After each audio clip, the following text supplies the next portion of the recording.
ever be fine with the same rate doesn't have to apply for Web 2 and Hey, Web 3. so However, my name's Amy. Thank you very much for watching. Web 3 I'm in a Twitter space right now, but I am also trying to take screenshots of my thing so that I can give it to my video person so that she can then do like a artist highlight of artists that have been featured in my gallery. So that's what we're doing tonight together. But that doesn't mean everybody has. So yeah, I mean, I guess my main goal with everything I'm doing, these are the artists. At least with the There's podcast, 10 of them. To get more, just to keep growing, get more I'm Web3 currently looking, to advertise and become, I was doing Messy Magic, but Leah is right here. And, in terms of NFTs, I'm sure they will be way more profitable in 4 years than they are now. So right now I'm just kind of having fun exploring the new territory, and it's really, really great that I get to, have an EP on the blockchain. I've done music my whole life and only chose to go another way because I didn't like the way things were structured. But I mean, come on, like if the structure fits the lifestyle I want, no need not to do your passion. I think quite a few people are realizing that it works that way in Web3. I hope that it can give that freedom and that promise to more people. I love that, and you're kind of helping me get away from my nerding out on development all night, which is great because, yeah, I am a podcaster like you as well, Dakayo, and it's really interesting switching over to these Twitter spaces, isn't it? It's just like, okay, well, can I do something in this space here with Twitter spaces, utilize it? There's a Web3 community. Can I build it up like a podcast and start finding the sponsors in the same ways I would for Web2? And I think, yes, we can. And that's something I would love to just maybe even keep coming around. And since you're already doing a podcast, I'm going to go ahead and extend it to you because this is a brand new space. If you want to try it out with me a little bit, co-host a little bit with Lem and I. Lem, why don't you introduce yourself? I'm not trying to bogart the mic from you, especially being my partner. I don't want it to come across the wrong way. Not at all. I was a little distracted, so I was letting you take the wheel. But I just want to say, Dakayo, I am so glad you hopped into this space, and I'm so inspired. And actually, I have a lot of similar interests. I think I worked as a financial analyst and was kind of studying data analysis. I wasn't quite ready to full on go back to school, but I've also done music my whole life, and am now kind of working in operations and project management. But the furthest down the rabbit hole I got is I'm just a total Excel nerd, and just building out there. That's the closest I've gotten to development. I mean, it's not really. You kind of code a little bit, but it's not really coding. But that was where I was like, okay, if I could do this, maybe I could learn Python. And yeah, I'm so not focused right now. But anyway, my point is, it's very inspirational. Well, you're unpacking. I mean, coming back from a trip is like real. I have no idea what I'm going to do because from like end of February to end of July, at least, I am on the road. Like, I had just said yes to everything, and my whole life is travel. So it's weird. It's like you kind of get used to living out of a suitcase, even if you're home for a few days. But I appreciate the concept of unpacking and like getting back into a groove. Not sure that ever really happens to me, but that's really cool to hear about you being in music. What do you play, or what do you do? I sing mostly. That's actually what I went to school for, was classical singing. But I've been in from the range of like bluegrass bands to musical theater to where'd you go to school? I actually went to Lewis and Clark in Oregon. Yeah, of course, I know the school. I went to Juilliard for a bunch of things. Singing was one of them.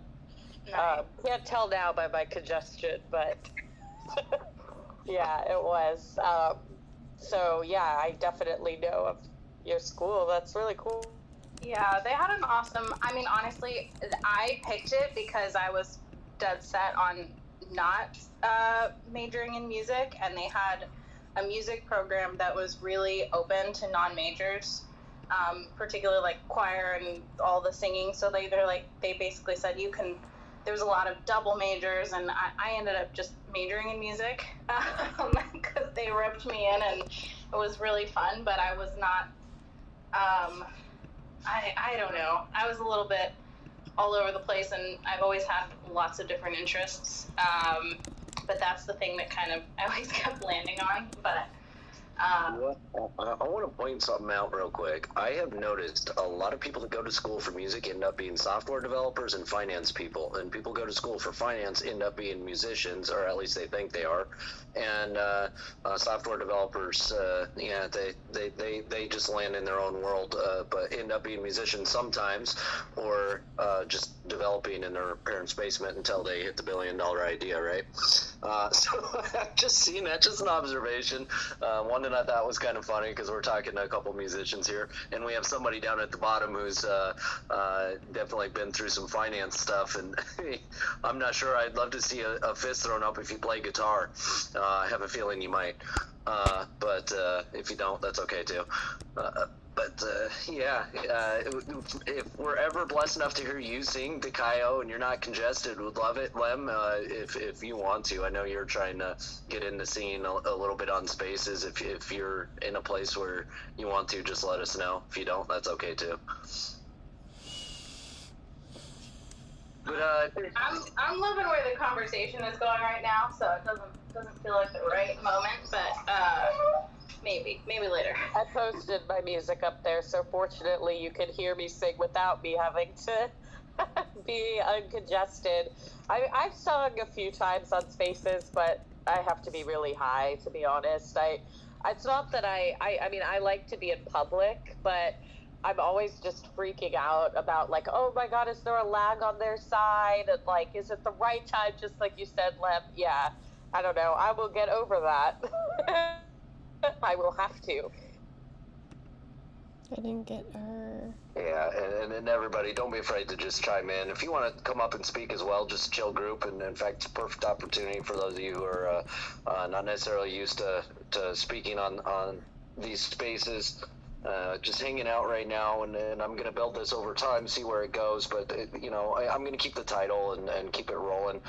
Just let us kind of hang out for now, and love hearing about different projects everybody's working on, and where they're trying to go with things. Amy, I know, actually, Amy, are you and Takayo hopping in Spaces quite a bit together? We used to more. I miss that. I know. The thing is, my new mission for 2023 is to not get fired from my day job, because I like having money and there's a recession. So I'm not on during the day as much. I know, excuses, but like I like to be able to feed myself and house my cats. So there's that. But I know Takayo from when we used to go into a bunch of data science spaces and stuff like that. And so, and hers is the only silent chill space that I think is worth going to. All the other ones are kind of not my thing. But yeah, so I love going into your silent chill spaces, but I'm always like, I want to talk to you, to Danielle. So yeah, I'm always glad when we wind up in a space together, because she's the best, honestly. And you did just ask me whether we wind up in spaces a lot. It's just one of those things where there's always a smile on my face when we interact with each other. Same here. Yeah, I feel like just because of that unique timing, I got to watch you like build so many things since you first got on here. And yeah, I mean, you're still very much in the dev community too. So I don't know if your day job is more related to that, but I totally support not getting fired. Not that you would, but I definitely remember some, frustration with that, with balancing the two, like earlier in the year. But now, like, I don't know. I feel like there's structure that you've provided for what you're doing, so it's less about just like chilling during the day, and maybe you can structure it better. I don't know. It's always about finding the balance. Like, what is, like, do I really need to be in a million chill spaces, or can I, be just try to use social media silently, stuff like that. So we're still staying in touch. I'm not burning out too bad. It's just yeah, I'm up to a lot of things. And the last time someone was like, wow, you're in an amazing amount of spaces, I was like, you should see me on my other account. I really do love social audio. It's how I socialize, and I do it all of the time as much as I can. I think that's a common theme for everybody that's in here. I've seen everybody in here speaking in spaces, hanging out in spaces a lot, and I've seen Takayo in quite a few spaces I've hopped into. But it's always rolling around, and everybody's looking at the hands at the top and all of that. But I'm glad seeing so many familiar faces in here, and we'll definitely take things wherever this takes us. Just I want to keep it chill. I don't want this to be a chill space, but more of a collaborative space where we can bring our minds together. And of course, over time, it's going to change, but definitely want to learn about everybody. I invited a few of you up to speak. Feel free to just jump in. Would love to hear from you. Danny, I haven't actually spoke with you on a space yet. If you're comfortable speaking, feel free to introduce yourself. Oh, of course. Well, hello, everyone. My name's Danny, obviously you can see. And I've been trying to inform myself for actually, is it over 6 months, even maybe close to a year in crypto. So pretty much NFTs, coins, the technology around it, pretty much anything over the sun or moon. And it's highly interesting. For now, I'm still an observer. I'm getting more information about specific wallets and the hot and cold, obviously. And if ever you have something very, very valuable, and it could be even an emotional basis as value, you can always keep it in I would suggest probably cold wallet, but that's just an opinion. And yeah, and also I'm trying to have much NFT concepts that in a utility basis, but I don't want to divulge more information until I can have at least like a decent roadmap and of course team blah blah blah. And yes, hello everybody. Nice to meet you, Danny. And whenever you get a chance, there's multiple spaces, especially like if you see Amy and I in the same space, there's a good chance that we're probably going to be able to bring some insights, or the space is going to be bringing a lot of insights that you're probably looking for in the building stages that you're at and moving forward. I know Amy has a lot of advice and myself as well. Ness a little bit seems to be more on the community building side, but Ness, with your projects in your head right now with where you want to go, do you have some like project ideas floating around that you're going to start delivering on as a developer, or are you just trying to be a developer in the space? Sorry. No, I mean, like right now I'm just like working on the development side of my game, but I'm eventually going to be branching out to artists, to musicians, to everyone, just so they can get their hands in, on the project as well. And because I really want to like give people something that they can actually be a part of, rather than just go, oh, okay, well, I gotta buy this guy's game so I can freaking play it. No, I want you to be a part of it. I'm actually looking for voice actors now. To get into that. I got a few people lined up. I told them right now, I'm financially screwed right now, but I'm working that out. So once I get that all fixed out and finished, then I'm gonna bring them on board, and we'll see what happens. I had a few collaborators wanted to reach out to me, but I told them not right now. I'm just trying to build things out for the time being. So this way, I get things right the first time, and I don't have to go, oh shit, I gotta go back over it again. Because I really don't like doing that. I mean, my first game I made was it took me literally like 5 years to make it. I did that with me and another person, fellow artists who just help, said, hey, you need artists. I'm like, yeah, I do, because I can't keep drawing all this shit on my own. So, but I'm looking to branch out eventually, and probably start bringing in other programmers as well, to just overlook things and probably start building a team around it. But yeah, there's a lot that I'm thinking of right now. But for the time being, I'm just want to ride solo for the time being, and then that way I can learn the languages and really get the backbone. Not the backbone. Sorry. Really just get the gist of everything behind it. So this way, if I bring a team on and whether they're interns or just learning, I can actually help them as well to grow, rather than grab somebody that has 10 years experience and they end up wanting to just take over. You know what I'm saying? So I'd rather grab somebody who's learning in the spaces and whatnot, especially when it comes to programming. So this way, I can teach them, and they can teach me something new, because they might see something that I haven't seen yet. So that's my take on that. I'm going to say something about developers and me being basically the lead architect and developer for a substantial size project. The hires that I have are usually people that are going to be getting into their first set of smart contracts, but have been going through and building some of their own, playing around with them, trying to figure it out. That's what I look for, because of exactly what you just said. Somebody's going to find a new person when they're going to figure stuff out is going to find something new that I never thought of, because they're going to be doing deep research when they're trying to find those 2 or 3 lines of code that I tell them to go find, and they end up figuring out something totally cool, something totally new. Nobody ever thought about it, and that's exactly what I want, is that innovation in the project building. Go ahead, Amy, jump in.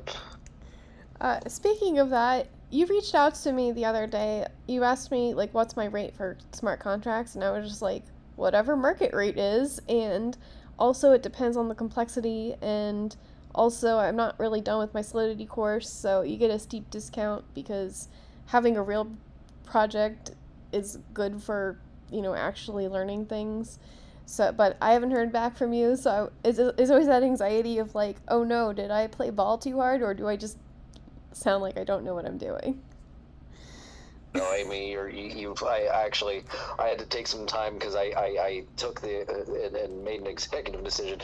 We're also in our funding round right now, but I just need to get some people in here. You totally have some extra work, at least, with us. You don't need to worry about that. You've spoken enough with me. I know what kind of stuff you're working on. I've seen it. It's okay. Don't just know it's a little bit of a process in the Web3 world with a company like ours, especially that.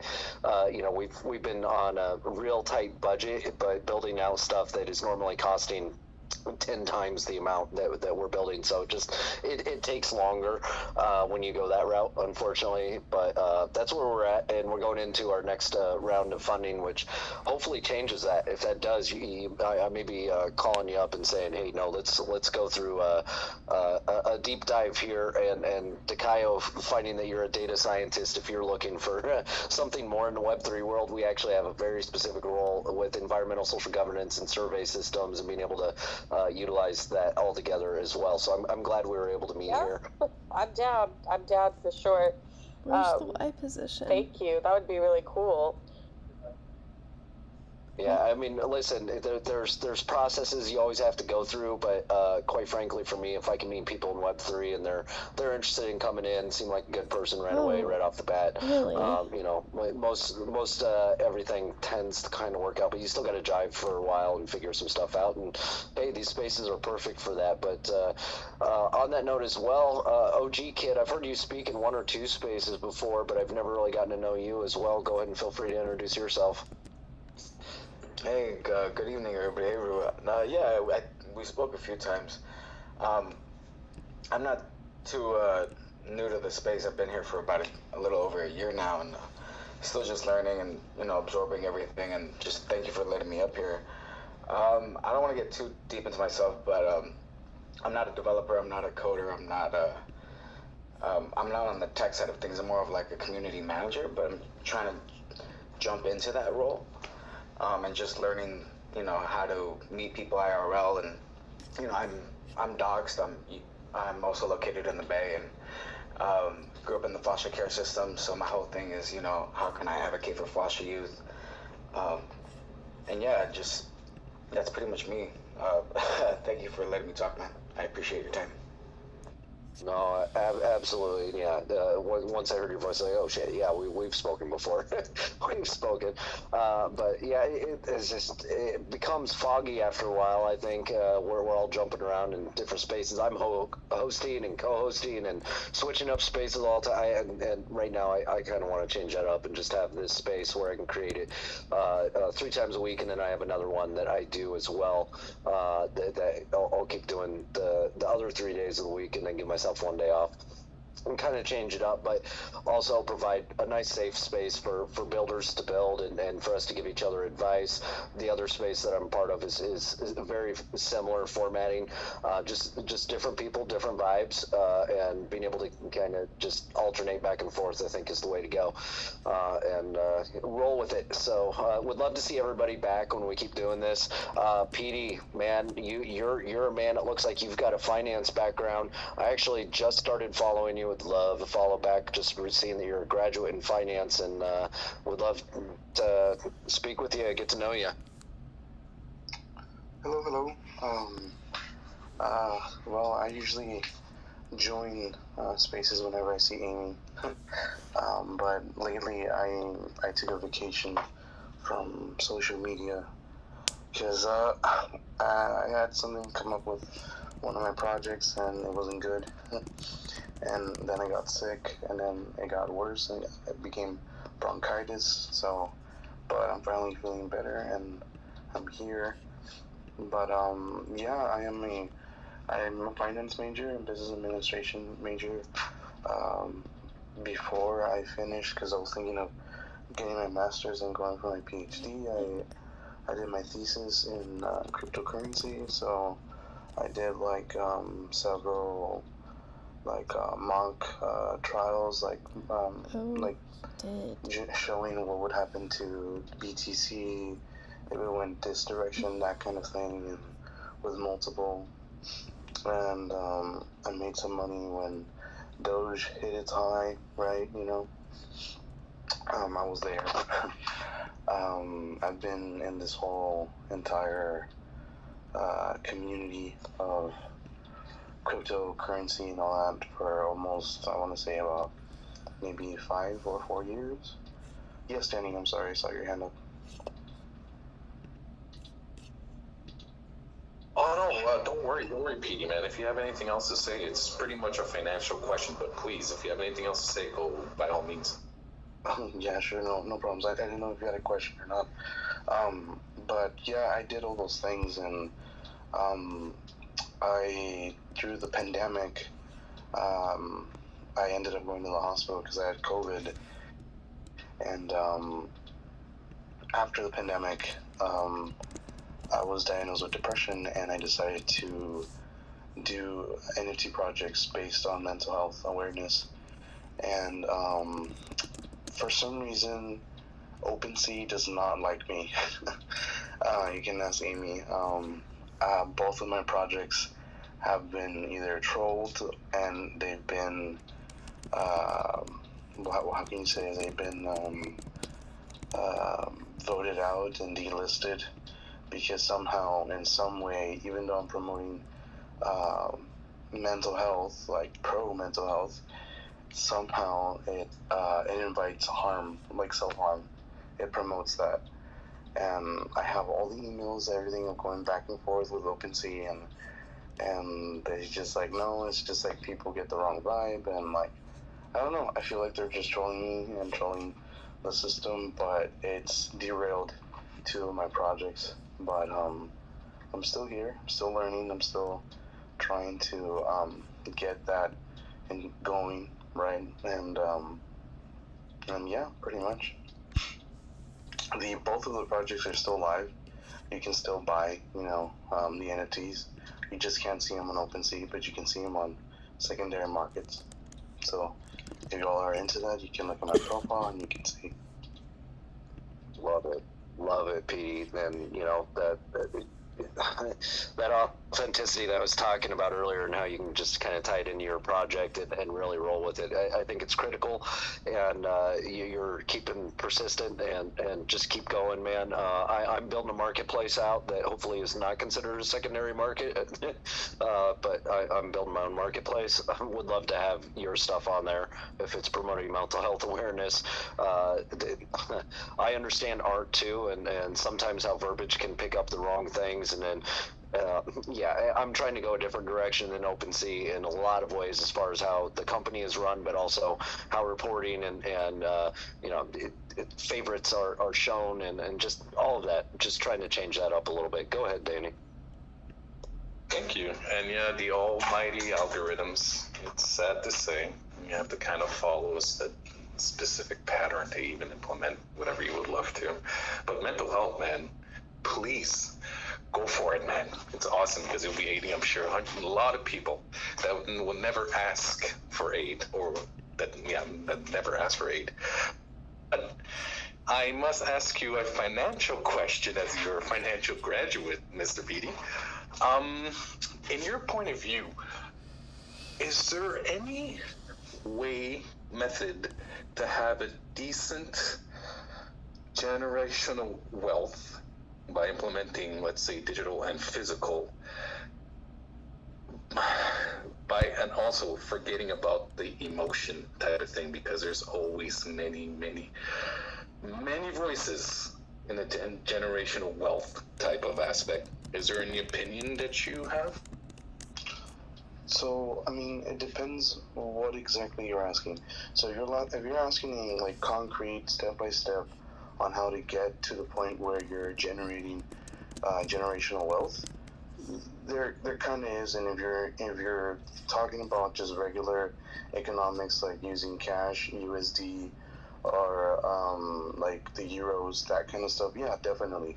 There's financial systems that you can do and you can use, and use the system for it. Like, for example, taking out loans and knowing that you have the money for it, and you're paying them off as you go, so you can earn credit, and like that, in the end, like getting out assets and having that asset generate wealth, right? Like that's a very oversimplification of doing generational wealth in that sense. But if you're talking about like cryptocurrency, since that is very new, you can use, like, for example, like crypto.com, you can go with them and like do your research, right? And getting a particular token that you like, because you've done the research, you support everything that they're doing, and you can do the staking system where you get percentages, every week by the time of the 3-month or 6-month or 9-month period is done. That's passive income. That can become generational wealth, because you can use that to buy assets, right? So, like, for example, there's like the Ectochain or organization that is using their crypto like verse into buying properties in like what was it? Was it Bali, I believe? That kind of thing, and having your own presence there in their own market, like also another way to do generational wealth. And yeah, there's different like actual organizations that do that. You just need to make your own research and just be thoughtful and mindful of what you're trying to do. And when it comes to like the emotional side of like generational wealth, honestly, bro, I'm very neutral when it comes to that. Like, that just depends on you and what your mission is. Thank you. Yeah, that's exactly what I was thinking at that point. And also, I was trying to think that I will, let's say, use certain digital assets and try to implement my own physical backing to it. So let's say like having loans to capital in that kind of aspect, if I can kind of say it that way. So I still have capital that's protecting me from any loans.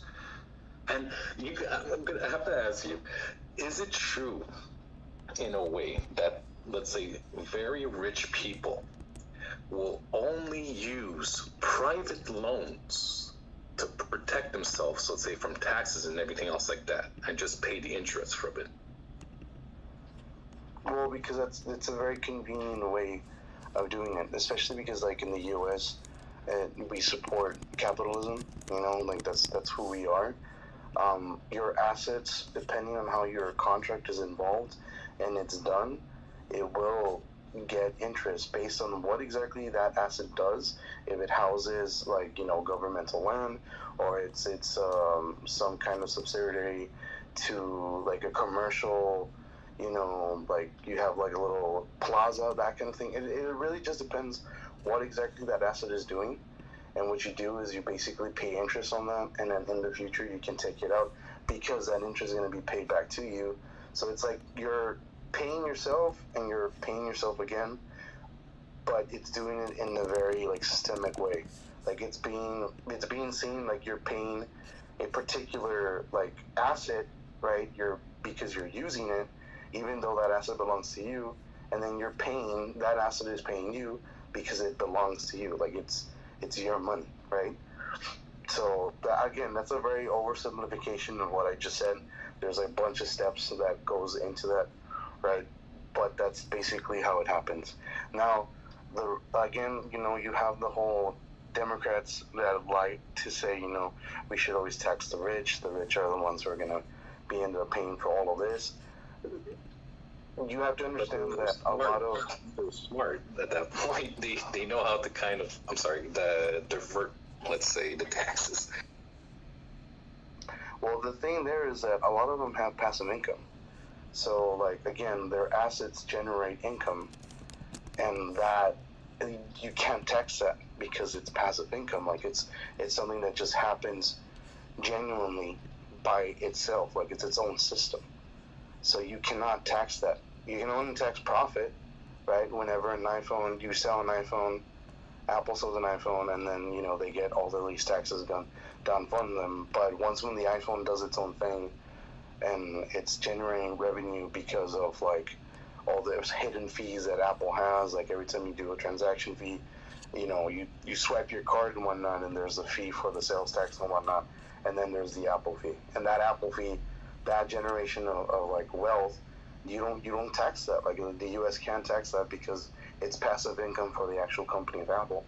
So that's like, you know, you can't do that because Apple is just doing its own thing at that point. So, I mean, it would be a great idea to tax the rich, but when you have the rich who use the system to their own advantages, like, for example, Donald Trump, who said it out loud, I mean, you can't really do that. And the only way to basically improve the economy in that point, it would be taxing the middle class, because the middle class actually has money that is going into the economy, and that would basically be the answer. But, of course, nobody likes that idea, not even myself, because I am part of the middle class. But, I mean, that's the only way to do it, especially because we live in a very capitalistic country. Yeah, and where we're at with the way the whole system works, hopefully Web3 can kind of pull us out in cryptocurrency. You know, at the end of the day, there are ways to take all of these things into consideration and find workarounds that are even legal and compliant. I would love to see some systems built off of that. And while we're all building, these conversations actually have my wheels turning, and I think Greg's as well, from what I know. These conversations are kind of where we go in a lot of the spaces that we're both in. Before I get to Greg, though, I'm going to go down to Xenos. The first time hearing you speak, if you are going to speak, go ahead and introduce yourself. Hey guys, I was just listening for a minute. It's a good conversation you guys have. I want to put out a question for you guys, whoever wants to answer. Do you guys think I'm curious if you guys think if anything we're doing in Web3 is even worthwhile if people don't create like anonymous solutions, anonymous crypto, anonymous dexes, anything like that.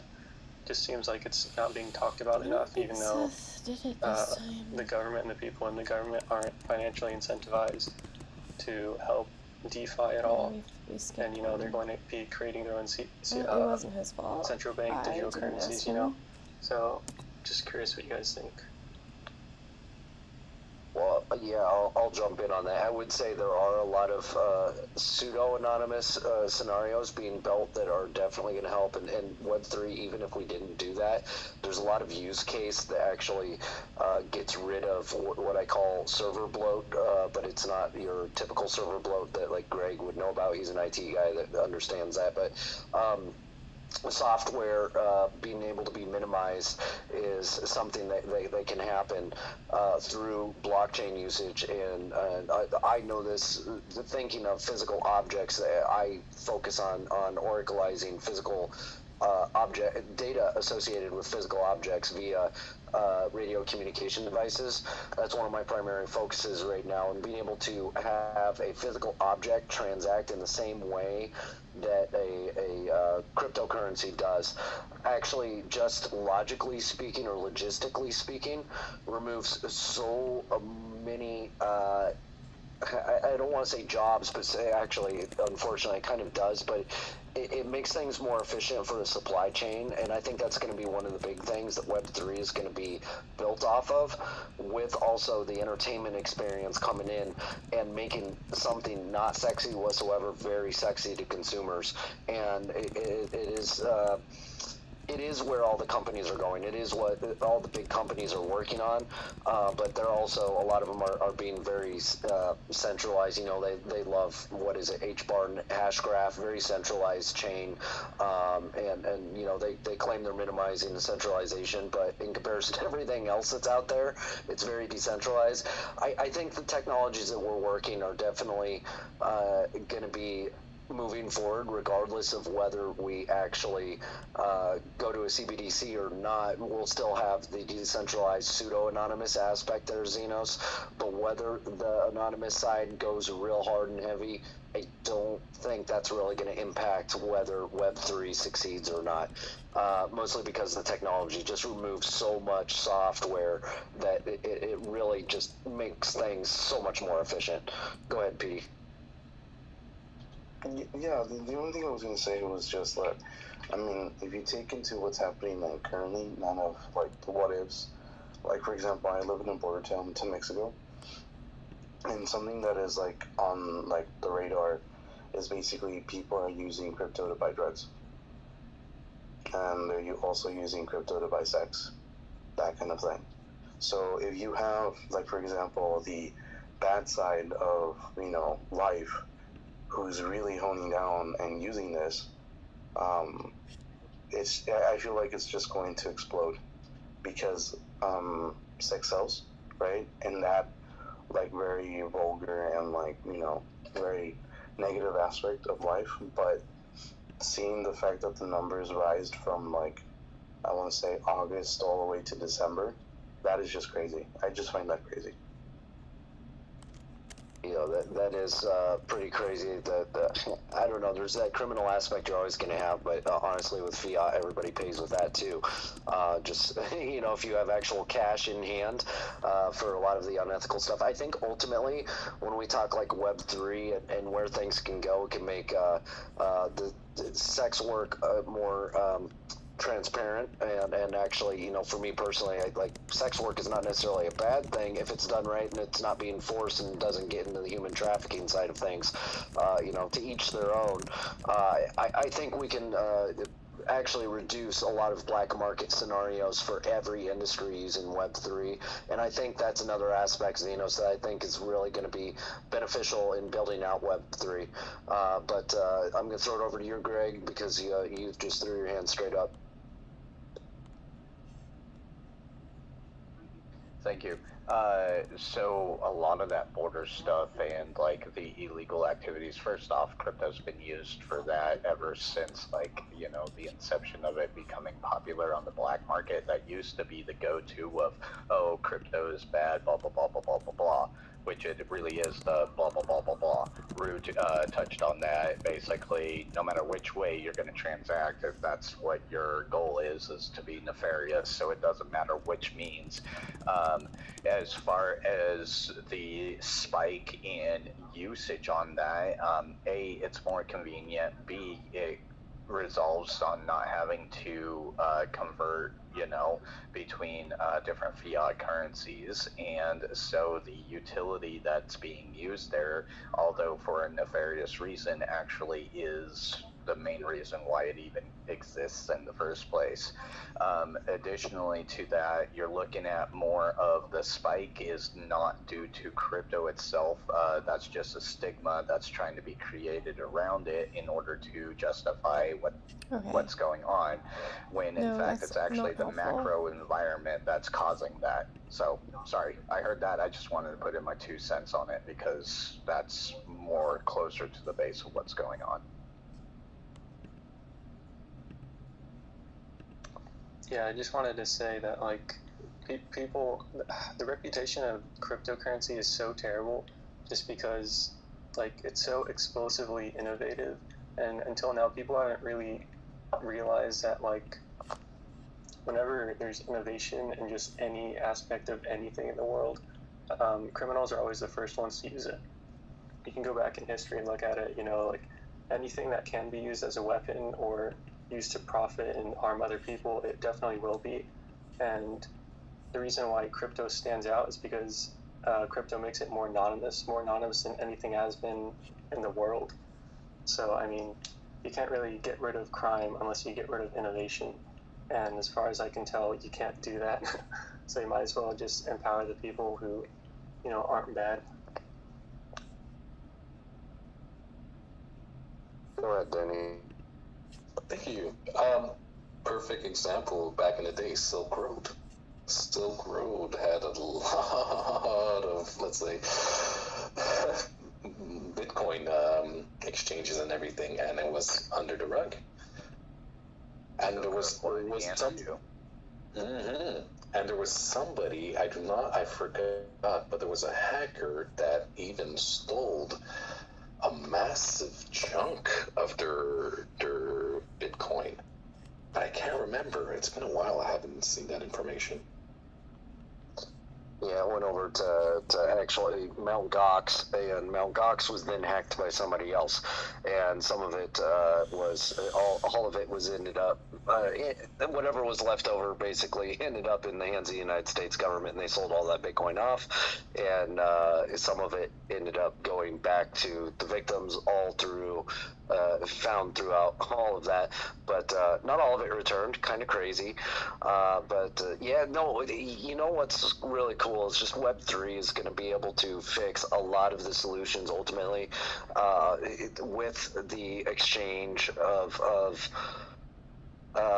in any of the transactions that we're talking about, exchange of like Bitcoin, Ethereum, anything that's truly involved with Web3, I think there's a layer of accountability that's going to start coming in. We're going to start seeing it, where regulations can come in and work through a deregulated environment. And if we all, as builders, keep in mind that we need to self-regulate, if we do that, that will help make that happen. And I see us going that way real fast. I'm seeing it all over the place. And I brought it up. One of the things I'm working on is environmental social governance and trying to really make that work in the blockchain in a decentralized way.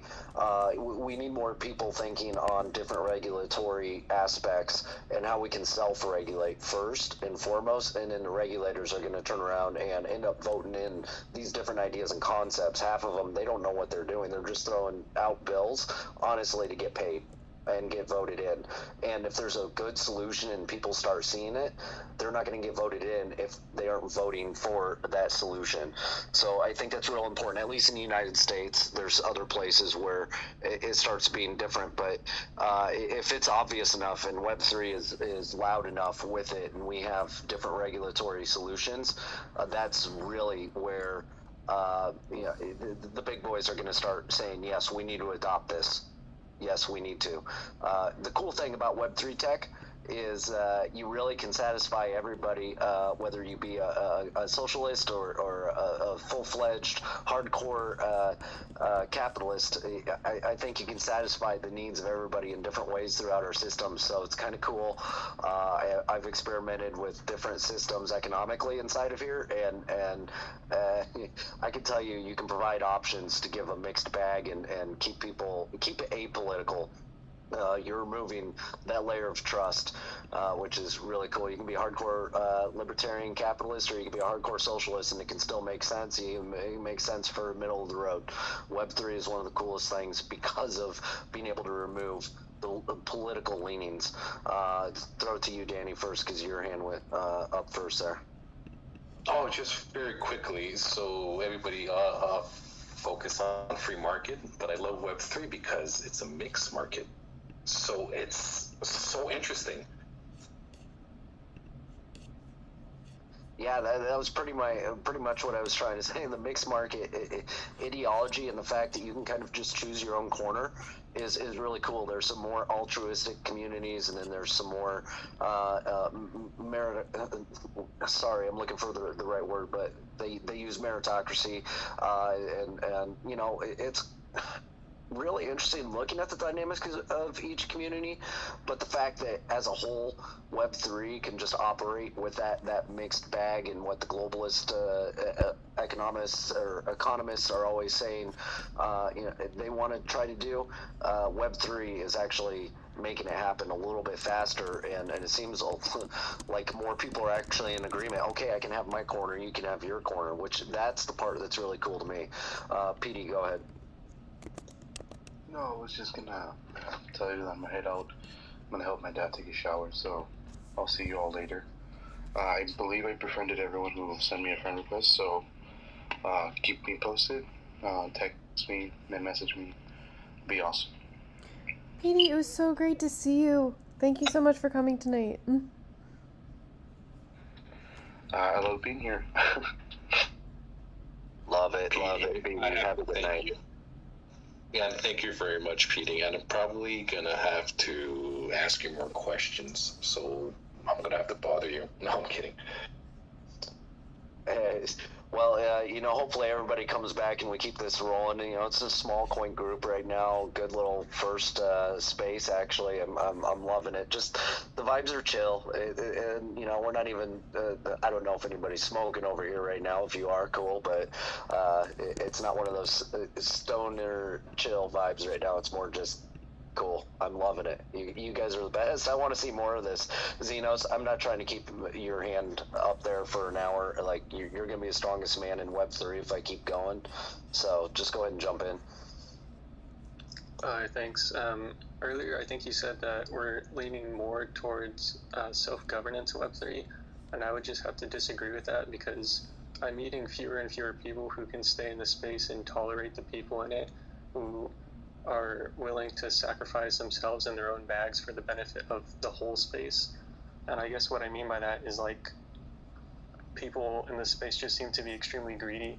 No one really cares about, like, stopping the fraud and decreasing the amount of scams in this space. And, like, of course people get mad when it's their bags, or when it makes the prices of the assets that they own go down. So, you know, like with FTX, that's an obvious one because it affected everyone. But yeah, it just doesn't seem like anyone's focused on self-governance. No one really cares as long as the price goes up. I could see you maybe feeling that, and then understand why. You know, I've seen it in the DeFi space, I've seen it with Bitcoin, I've seen it with Ethereum, and it happens in cycles, right? During the bear markets, a lot of those people get weeded out that weren't in it for the right reasons, and I think that has a lot to do with it. But we're seeing a lot of people come back together, and it goes in cycles more than anything. And being in the crypto world since basically the beginning of this, I've seen it, like, it just goes up and down and back and forth between extremely ethical and not. And it honestly, the self-regulation is happening in each phase that we're going through, and I think DeFi was kind of phase one of hardcore self-regulation, and we do have a lot of developers and builders out there self-regulating. Now, the communities that you're in and the people that you're speaking with also is going to be a little bit about bubbles, so remember that, because I do know personally, I hop around and I see both sides, so I see what you're saying, but I'll also tell you, I've never seen so many people trying to figure out how to self-regulate and use governance models to get it done.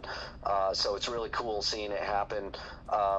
It is building and increasing, but I would recommend, Xenos, if you're looking for that, look into the DAOs, the NFT DAOs more than anything else. DeFi DAOs, maybe not so much. I feel like they landed in the staking and reward side of things a little too much, but there are a lot of well-intended DAOs trying to self-regulate, create amazing constitutional innovation, and come up with that using the blockchain.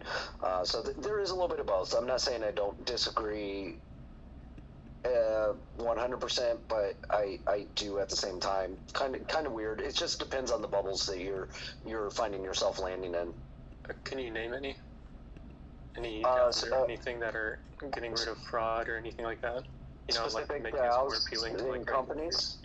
Yeah, specific DAOs and companies. There's 3 or 4 of them. I'll DM you in a little bit. I actually have them all in my DMs that I've been looking at. But I will tell you, my project alone is about self-regulation, and I've pinned to the top the sexy part, which is the physical NFT aspect, but environmental social governance, trying to bring it to the blockchain, roll with it, have a decentralized governance model centered around good actors, bad actors, basically taking a model that already exists for social proofing. What I would say, Xenos, is start with Google a little bit for just social proof NFT or social proof DAOs. There's 3 or 4 really good ones, and if you want to, I'd actually love to explore this a little bit and find a comrade that's actually interested in this to put out a thread on it, and with some good ones and bad ones, in my opinion at least. I would love somebody to help me just find some of it. But yeah, myself being one of them, Xenos, straight up. But there's a couple other that have come across my desk. Greg, go ahead. Yeah, I mean, you touched up on a lot of it. I just kind of wanted to add is the real people that are working on that governance. They're either within their own little group trying to figure that out, or they're kind of still, because it can get complicated pretty quickly, especially when you enter into that social aspect. And so, I mean, I know that there's a lot of groups out there. I kind of troll around. I couldn't, name them off the top of my head, but I kind of pop in a space here or space there, or, but there are a lot there. Why. What you're seeing more is kind of like the loud voice in the room, which is a lot of the bubbles of the NFTs in its current iteration. And that's cool, that's fine, they're excited, but don't get discouraged by not seeing it, because there are true people that are hunkering down. And you got to think about it too, is they don't want to release the information until it's ready to be released, because they want to make sure that it's ironclad before it, somebody can start trying to figure out a way to compromise it. And that is a massive undertaking on a public scale, let alone on a private scale. So don't get discouraged when you're not seeing it. If you put your ears down to the ground, you'll start noticing it real quick. Well, yeah, like when I look out for them, I do find them, of course, because like it's not that hard. But like the problem is that like you shouldn't have to look for them, and it's particularly a terrible problem in Web3 because, most of the projects here right now are Ponzi schemes, just because like there's no accountability for them, and Ponzi schemes are much better at marketing than non-Ponzi schemes. So like the people in the space that are actually trying to do something legitimate and actually like improve the lives of their community members and like make the space better as a whole, improve self-accountability and stuff like that, they don't really have the money for marketing as much as the Ponzi schemes do, because people just want to pump and dump, and those are getting funded a lot more. So, I mean, it is a bit discouraging. and it's kind of our fault, like, as a community, because like we're funding the not good projects, but I don't know. Oh, you know what? There is a lot of truth to what you're saying, but that's also true within any aspect. Web 2 has the same problem. Media, mainstream media, exact same problem. We see it's just the loudest voice in the room. Reality and people loving drama and loving the dopamine hits and really chasing the dopamine hits. So there's a lot of that. But yeah, 100%. That's kind of why I'm trying to create this space as well. So, you know, and ultimately we've got to hold ourselves accountable and become at least a loud enough voice that enough people hear and become involved. So we have to hold ourselves accountable, right? And you know, I'm kind of hearing it in your voice. Hey, let's keep rolling with what we're doing here. I'm going to regardless, but would love to have you come back in the next space that we have. We can keep talking, hanging out, just vibing and seeing where we can take the conversation. But Text Changer, I'm making you also pretty strong working out that hand of yours. Go ahead. It's all good. I don't know if I should raise my hand or not or just jump in. But anyhow, yeah, you touched upon a lot of the stuff that I was going to say about DAOs. But to add on to that is, you know, there's a lot of stuff that works in the real world, like, you know, auditing firms, insurance firms, groups like if you're in part of a certain industry, you have committees, you know, and I like to think that we could, you know, part of our self-governance is that we could start taking those ideas and putting it on the blockchain. One thing I found that was interesting, and I was talking about in another space, was that there was like I was looking into, like, you know, listing our token, and the way that you list your token is DAO, and we're not ready for that, but the point was the DAO would decide, like, whether you guys do your tokenomics, everything like that, you checked all the boxes, you've been audited, right? And then what was interesting about this one site was that somebody could actually challenge, like in the DAO, challenge that project, right? And they have to put up a certain amount of tokens to challenge it. And then you basically, because you've been challenged, they provide evidence why you're, you know, not a good project, and you can defend yourself whether you are a good project, right? And then if the person who challenged you loses, they don't get those tokens back, and the people that defended you or whatever, they got the tokens by defending you, you know, or you defended yourself, and you got their tokens that they spent to challenge you. That was just a really interesting idea. So it is definitely something that we could work on together, you know. And then lastly is that, you know, if we start to see, like in the NFT DAOs, like everybody, other NFT projects saying, hey, I am sponsored or certified by this DAO, right? That's kind of built on the same thing. People would be more interested to buy that NFT because it's supported by, like, some type of self-regulatory authority, right? So I think that we can do this. We can build towards that. That's it for me for now.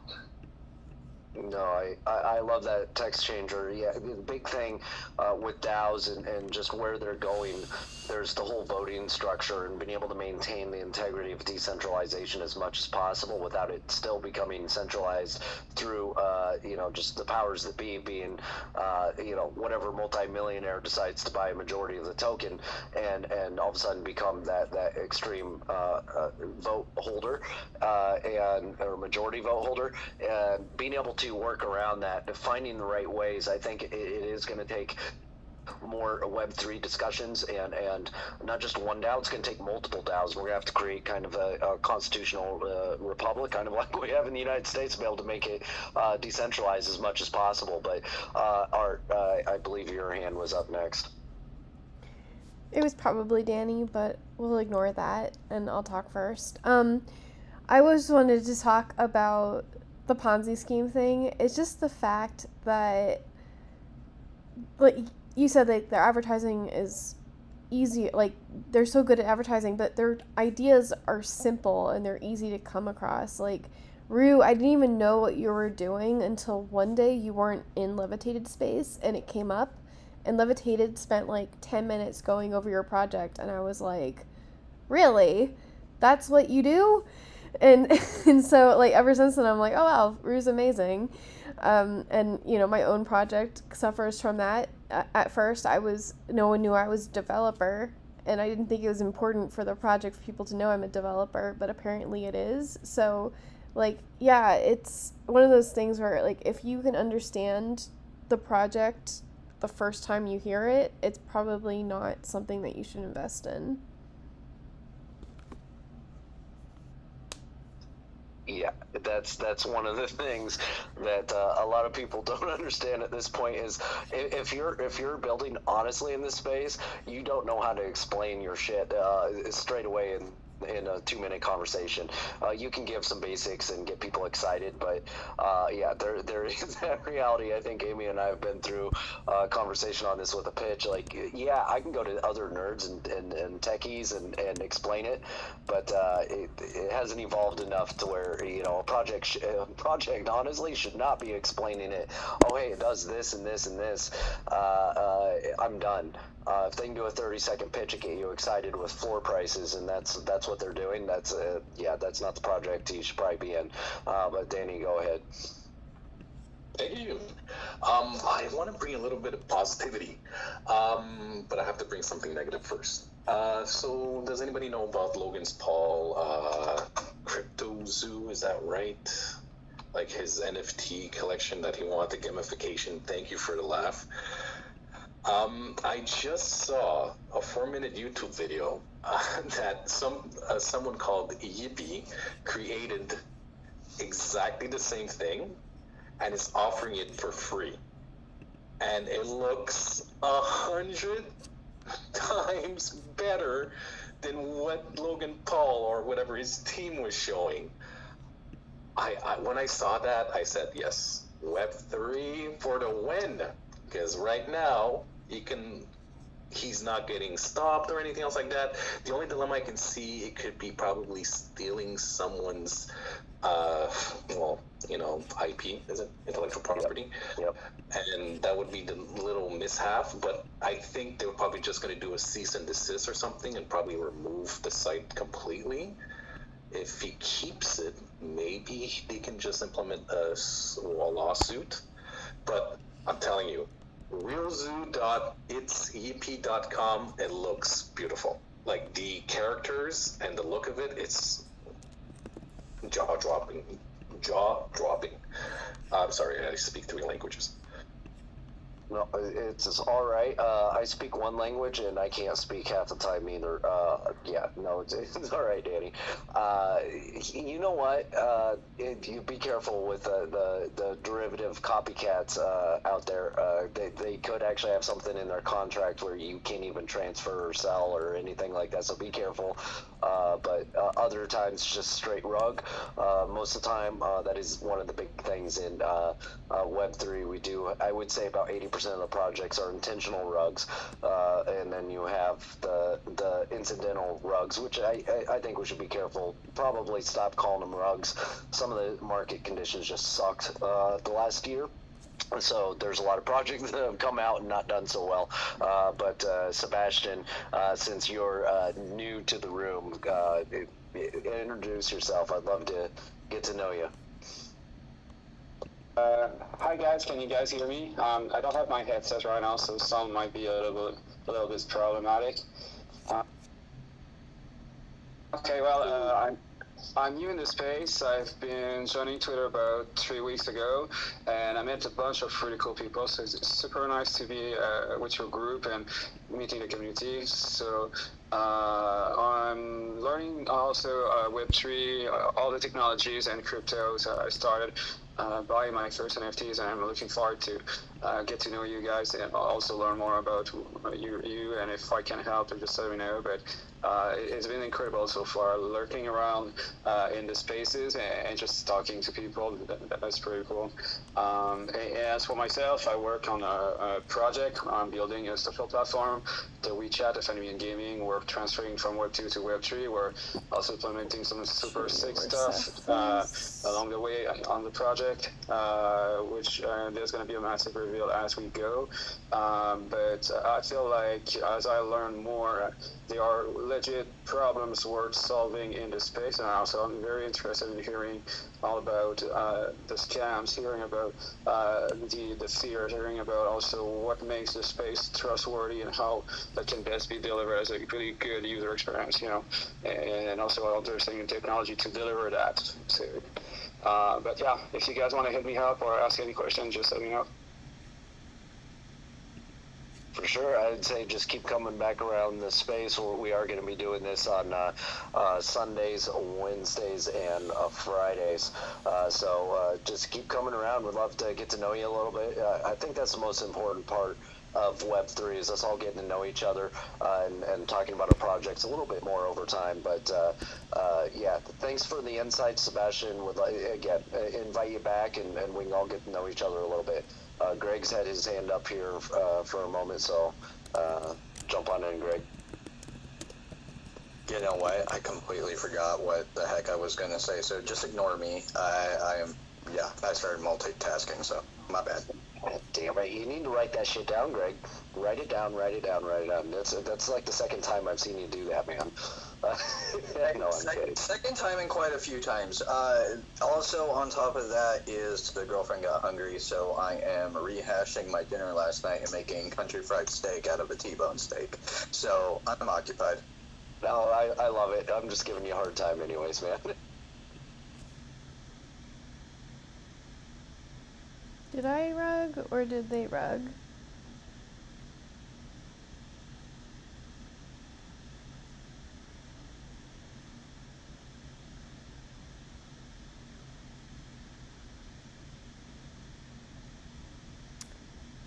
Discussion. I'm trying to find these people again.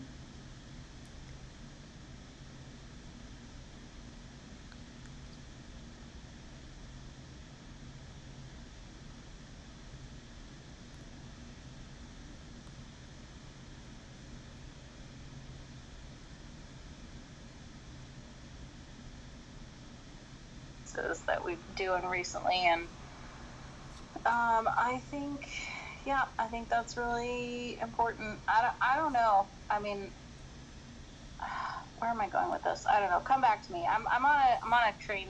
I have a question before we get to you, Greg.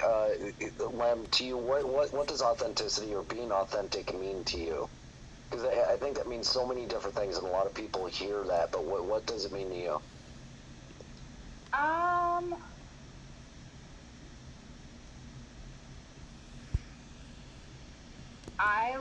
I mean, honestly, honesty is probably the most.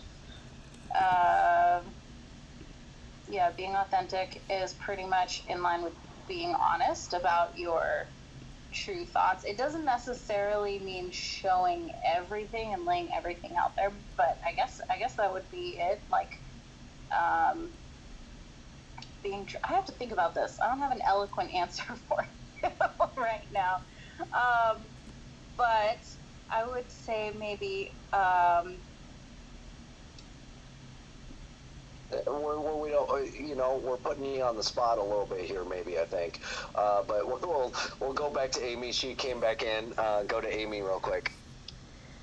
So we were talking about rugged projects before, and then I got rugged from the room, and I just wanted to say, like, not for nothing, in February, my custom gallery, one of the themes is rugged projects. So if you've bought into a rugged project and you want me to show your art for, like, the appreciation of the art and share the story of, like, how the project rugged, that would be really cool. It started last year as a joke. I went into a room in September and I talked about making, like, a rugged project that was a cemetery, and people thought it was funny, and we tried to do it the Web3 way of, like, we could buy people's rugged art, but that's not how that worked. So it basically, you still own it. If it's for sale, you could list it for sale and you would get 100% of the profits, but it's more for, like, it's going to be in a cemetery and we're going to put, like, a rest in peace message in the cemetery of your project. So if you have any of those, DM me, and we'll have fun together. Oh man, that's such a cool idea, Amy. I love that. I think this is something, I don't know, I haven't been in the NFTs or buying NFTs for a long time, but I hear so much. I feel like that's kind of part of like the culture of the NFT traders and people that do buy them is like the rugged projects. But maybe the art was really cool and there was a reason that you bought it in the first place. So I think that's a really interesting way to kind of give light to and kind of maybe bring new life into some art that maybe is sitting in people's wallets, or you don't know what they're going to do with. That's really cool. That right there is one of the most authentic ideas. I was just receiving a call, that was one of the most authentic ideas I've heard, and it's like the third or fourth time I've heard about it, and I absolutely love it, Amy. I actually retweeted the other day. I will be definitely getting word out on that as much as possible. So whenever you share something about it, DM me the link to that tweet, or even. A little leniency inside of our Lith fam, pre-approved. We'll say it that way. Ness, you haven't spoken for a while, so I'm going to skip over at least one hand here and go straight to you. Thank you for that. I didn't mean to skip over anybody, but no, when you brought up the question of authenticity, I see originality, I see honesty, I see truth, perseverance, just those little qualities right there that speaks of authenticity, and that's something that I plan on bringing with my games and later on my NFT project, to where it's going to be authentic. Like, it's going to be from artists who are original, who are doing their thing, and who are being honest about their work, that want to share their passion and whatnot, and that's something that I want to do for the community, rather than just go, oh yeah, here's my art, and just like, it looks like a derivative of something else. No, I'd rather have something that's original, that's authentic, that's showing something that's just genuine in that sense, to where, like PD's mental health PFPs. I love that. Like, that's just original stuff, and that's something that I would gladly walk behind, because I do with a lot of mental health as well. I was going to run a mental health piece earlier, but I rugged it. But yeah, and stuff like that, that's authentic to me, because it's original. And like, the idea isn't original, but the concept of what he brought was original in that sense, if you follow what I mean. So that it just speaks volumes to me, but I appreciate you. Yeah, we all appreciate you, Ness, the whole community. Oh my God. As they get Please to stop know doing you. that, Everybody Amy. always does. Your vibes are great and high, but also, I think one of the important things to know is do things as yourself, things that actually hold true to your own purpose, your own cause, your own meaning. Authenticity to me is much more than just hey, I'm just telling you the truth that I can tell, but what I am doing is being transparent with you with everything that I can be, and letting you know everything that I possibly can. Sometimes you can't let everybody know about every little minute detail, but being transparent about who you are, what you do, through your actions, more so than words, that is authenticity. And I think that's where things are just going to come back to haunt us in the future through these governance models. Even if it is a CBDC, we've got to beat the CBDC system first as Web3 builders, and make sure that we bring authenticity to the table in the right way. Otherwise, they're going to be sharing information on us that we don't want them to. But Greg, I'll throw it over to you. Also, to add to the whole authenticity thing, I mean, a lot of it has to do with integrity. It's always going to focus around integrity. Make sure that you're not, you got to be honest with yourself, and before you can be honest with everybody else. And if you're taking a look at it and you know that you're doing wrong, don't do it. I mean, that's just an ethics level. And the other portion of it on the authenticity would be, don't BS people. Sometimes you just got to say, hey, look, this is where it's at right now. If you see a major flaw, we maybe need to take a look at it. But at the same time, there's a difference between beating around the bush to hide something versus just being authentic and being like, look, I'll get back with you, or this is a plan in action, or you know. And when you promise something, carry through on it, and if you can't carry through on it, let it be known. That's what a lot of these like a lot of the projects that were probably legitimate projects that are kind of failing also kind of lack that transparency, lack that integrity of being honest with themselves of, hey, yeah, the market's bad, but at least let it out. Some of the spaces that I've heard as far as, you know, certain projects, and they're like, well, the people are kind of like, well, you could have said this or you could have said that, blah blah blah, and then, you know, everybody's dogging on everybody else, and it comes down to the fact of, well, things started going bad, but they never really reached out and was, you know, themselves about it and being like, hey, look, you know, this is business, things happen, you got to be able to pivot and shift and everything else like that. And a lot of these people getting into the space don't understand that because they just don't have the experience, especially with a lot of the PFP projects or, you know, some of the NFT projects. A lot of them are younger people that just haven't had the chance to gain the experience, and so that's why you see a lot of it. It's not necessarily all bad, but that's kind of one of those highlights of what kind of affects, you know, somebody's perception as well about it all. Yo, that's one of the big things. Yeah, I think there is something to be said about Web3 out there. Is you really need to understand that you're going to be much better off being honest and transparent about your situation when market conditions hit than trying to avoid things and put on that fake face that a lot of founders do because of the pressure they feel of, hey, people aren't going to invest in us if we don't hit the milestone that we promised in our roadmap. But let's be real, if you communicate it the right way and you're being honest and transparent, then the market conditions hit you real hard real quick. Hey, we're not failing, guys, but we got to step back and pull back to be able to make it through this storm and weather the storm together. You may lose some investors, you may lose some stuff. You need to be prepared for that and know that as a project founder anyways, and just be able to say, hey, there's going to be some delays, but we're still moving forward. And instead of us just doing it behind the scenes, now I'm going to go ahead and start showing you a little bit more development work than I normally would, so that way you guys can see that we're still progressing, we're still working.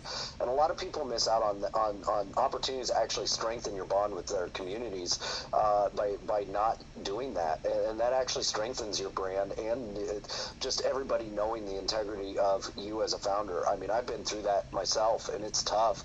It's real tough to not be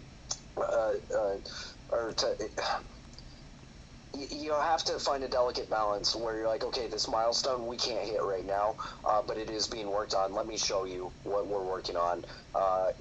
I'll show you the next 5 days that we're doing this, we're making progress, and then let me show you again randomly when you ask me. I want you to ask me, and I'll show you at that time all the progress that we made. There's ways to do that and not provide trade secrets. That's the cool thing about Web3. So much of it's open source, it doesn't matter anyways. But yeah, that authenticity to me is something that founders actually have a lot of difficulty with because they want to put on a fake face. And again, bringing that up is founders' depression, shit like that. Not enough people go touch grass and let people know, hey guys, I literally need a true mental health break right now. I'll still be here. But just know I can't get deep into everything. I'll touch base with you. I'll show up every day. But right now, I need some of the community members to pick up slack for me. The hard conversations are actually easier to have when you're honest with yourself. So just throwing out that aspect, seconding what you had to say, Greg. Go ahead, Danny. I think it was Amy. You were talking about your rug concept or idea. I don't know if you heard about rugradar.org. It's maybe the same kind of concept, but I love the cemetery kind of aspect because it will be way more interactive, and you can have the Grim Reaper as a mascot. That's awesome. I mean, my project is metaverses, so it's just going to be a metaverse cemetery. So yeah, I could have a Grim Reaper in the middle of it. But yeah, what you all are talking about, communication, I was doing these metaverses every month, and I had a bonus one in October for the cemetery one. So everyone thought I was insane anyway for doing them every month. So when I was like, we're doing quarterly so that I can do other shit with my life, everybody was like, yeah, that always made sense, Amy. So, yeah, I recommend communicating with people early. Like if you blindside people, they're gonna be like, what? I didn't see this happening at all. But like if you get over like your anxiety over the situation and you're just like, hey, like this isn't working out for me, but we'll do this for the next 3 months, and then I'm gonna pump the brakes over here. Like it's not a rug. I just really need to be able to like expand the project and have time to do things and like explain your reasoning. Then generally people will be supportive of you. Also, no, I haven't. I should probably, between now and the last weekend in February when I launch, like actually reach out to these people and be like, do you want to partner or sponsor or anything like that? Like, I think it would be really fun to, I mean, it's just like a simple metaverse I'm doing for this, but I think like I have infinite energy for things that amuse me, and like I find like this rugged cemetery thing to be like amusing. I I can reach out to Josh if you want. The Rogue Radar guy. Yeah, from Rogue Radar. Yeah, I talk to Josh him every day. Yeah, That's awesome. Because it's perfect because he can implement Rug Radar straight from his site, and it'll be obviously you're probably going to say this is from Rug Radar, and then it'll just be automatic. Yes, please get us into touch. And does Rug Radar have like a podcast component to it? I've been trying to get Josh to do more of that stuff, but by podcast, do you mean like a Twitter Spaces? Because he's open to doing more shows and stuff like that, but the problem is kind of like his sleep schedule. It's kind of it's a long story, but yeah, he's probably going to do more stuff like that in the future. I mean, if he has information about rugs in the first place, I'm just super happy about that, and we can definitely work together. Yeah, I've been on. I think really it would help if we talk about what Rug Radar is, because so you guys know, Rug Radar is in its beta, and he's still working on certain like proprietary algorithms, and he's detected and he's very confident that he can detect them based on how they operate in the past. And so there is a beta. You can sign up. Do you remember the link? It's like beta.rugradar.org or something. We could link or send you his profile. But basically, he wants to make it a service where you can connect your portfolio to this Rug Radar and detect if one of your things that you've invested in rug, right? So it's pretty awesome. I support him. We need more people like him in this space. And this is what I was talking about. We need to, I love the topic, building together authenticity. I can't even say that word. But Josh is one of those people that I consider authentic, right? And so, if you partner with him and start to, and you bring light to some of the people that have been rugged, and that's awesome as well. But he's more of the preventive side of the thing, not after you got rugged. So, but he can definitely tell you which projects are rugs now, because he's been analyzing them for so long. You know what, though? I would love, Amy, I'm actually going to speak with some of my partners here and see if I can figure some stuff out in my side with the ESG component and actually bringing that in for like Web3. I'm bastardizing the centralized version of it, and I think Reg Radar too. I'd love to speak with Josh as well, and I'd like Amy first, 100%. But there's so much relevance to social proofing for products on an NFT marketplace. I would love to speak with them as well, and maybe even do a three-way collaboration. And at the end of the day, Amy, I have a couple other things we can talk about on that as well. Yeah, no, this space is awesome already. I love it. We've got one person requesting to speak. Coming on up here. Give them a second and allow them to introduce themselves. And I think I'm going to close it out. We've been here for an hour and 45 minutes. You guys are the best. Absolutely. 3, 2, 1, 2, 3. Would love to hear from you. Oh, my bad. I didn't mean to catch you like on the outro, but what's good? I appreciate you being a developer in this space. I mean, I know you must have like hella knowledge and shit. I was just gonna ask you a few questions, like just because I'm trying to get to that level in this space. I'm not really too familiar. Kind of like dabbled a little bit, I guess, in like the back end, just kind of like how to build a site. But like I feel like front end you can kind of do yourself with like good website builders, pretty straightforward. But yeah, back end is like where like the real shit's at, I guess. The real moves are made. I don't know, changes are made. So for example, I just don't know if you know anything like that helps you like easily like token gate a community. So like if I wanted to build a website based on like .ethereum address restrictions, right? If I wanted like all the people with like a 420 digit, for example, to have access to this website, like I don't know if that's possible easily. There are easy ways to do it, actually. Quite frankly, it's just a password, right? So there's multiple Python libraries that you would use. But the encryption methodology, you're going to want to get into the cryptography a little bit and figure out which solution you want to use. You can use a centralized version. Decentralized, that may take a little bit more time to kind of figure out the proper way to do it. You have to create a node and do obfuscation of the token URIs and stuff like that. You can do that. With Python libraries, but Python is what you want to be focusing on, not JavaScript.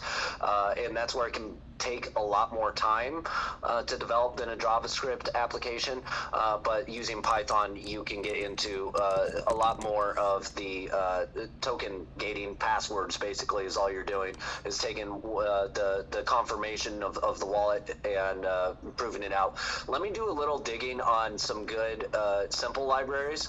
I do have some. I have to go back to my developers. We were just going through this. All my juniors, we were going over it about 6 months ago, and I was having them figure it out. But let me figure out which ones they discovered that I think might be the easiest ones. We went a more complicated route, so I don't want to make that suggestion right now. It's an ECDSA styling. So yeah, let me see if I can find more of a simple solution for you to recommend. Definitely, I followed you. Go ahead and give me a follow back. Hit me up in a DM. But yeah, Python is your general solution for different password encoding and decoding, encrypting, decrypting aspects that you want to look at with token gating. Thanks, bro. That was hella informative. Like I just didn't know which way to kind of go. Like I've seen people pull like different like libraries and shit and use like templates from like different websites and shit, But, like I don't know. That all seemed like, and then resolving libraries like that, but. Well, at the end of the day, it's a Web3 library and a node that you're going to want to get like through Alchemy or Infura that can actually do the chain side of it for you, and then you can do the server side if you want to stay centralized. Which for that process, you're using a token. Ultimately, you decentralize it anyways. If you don't want to get too convoluted and complicated, it's actually really simple. You just use a Web3 library and a real basic Python library. But yeah, glad you're here, and yeah, everybody, thank you so much for an amazing first one of building together with authenticity. I'm going to be doing this every not every other day, but we're going to be doing it on Sundays, Wednesdays, and Fridays. I'd love to see everybody back again. I'll be putting out reminders. You can put me on notice or whatever you want. And then one last thing with that, I do have a project going on called Lift Token, and not even chilling that right now. You guys will hear about it if you actually take me up on this other opportunity. I am doing a growth chat, and if you can follow some pretty basic rules and just engage with others, if you're interested in that and growing your profile, getting your name out there, we'd love to have you. You do earn a PFP that will give you 0% transactions on our marketplace. You still have big gas fees, but our 2.5% that's going to be competing with OpenSea, you won't have to pay those. It will be token gated. So a lot of cool things that you can get out of just being involved. First off, growing your own profile. Secondly, that 0% transaction fee. And we do have physical NFTs, proprietary technology with physical NFTs, the most decentralized version of physical NFTs being done right, unlike Artifact and Nike and Azuki and the Golden Skateboards and how they did things. We're doing it in a process that actually makes it so you can escrow the physical item the same way as a cryptocurrency, and we're adding ethics and sustainability, social proofing to the whole chain. Gonna be taking a little bit of time over that. It's very complex. I could spend 2 hours explaining it, but would love y'all in there. DM me if you want in. Ness, I know you're busy, so we went ahead and booted you, but if you ever want back in and want to come back in, just let us know. It's a no big deal, kind of like Z's group where we met. Yeah, definitely. Yeah, I've actually left the group, like a few of them, because I had a lot of things going on, and I'm like, okay, I didn't, I want to engage, but at the same time, like, I'm busy with like 1,000 things, so I didn't want to, like, take up space when there's somebody who could actually grow as well. So thank you for the opportunity, and I'll definitely hop back in whenever I get the chance. Yeah, and I've been trying to contact Z to make sure he's okay too, because that's my boy. We did meet there, and I want to make sure he's good and his family and whatnot. You guys have a great night. I know you're gonna run the space, so everybody have a good night, and just enjoy, because yeah, tomorrow we go again. Absolutely, love it, love y'all. Lem, you want to close out with anything? Just tell everyone to have a good night, and thanks for joining in. And sorry, I was not on point today. I'm in a super introverted headspace, so words are failing me, but I really enjoyed this conversation and everyone else's contributions. So it was really great, and looking forward to bumping into all of you again in this space or in other spaces. Love it, love it, love it. And that's just some straight authenticity there. You're showing up, though, so love, love, love. Flowers to everybody. Catch you all on the flip side.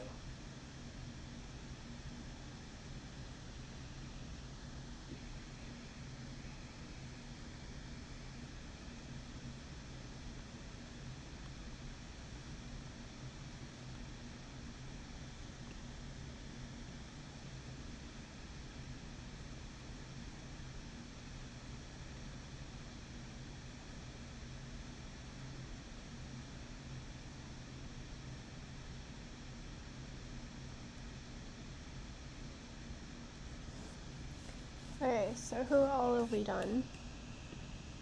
That was a good space. We've done Seth, we've done Mike, we've done Castles, we've done Happy Monday, we've done Pixie. We didn't do Carly, she was literally right there. Alright, we'll do Zeller. Ugh.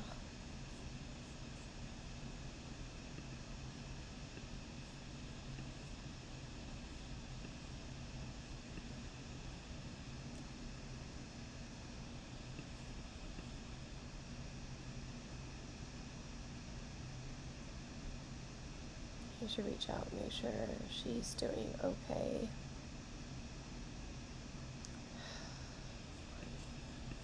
This takes forever. This is why I never do it. Exactly. I feel like I'm always trying to do this. Okay. How far back can we go? This far back. If I could ever stop clicking on that button when I mean to click on this button, that would be amazing. but that's not how this works, Amy.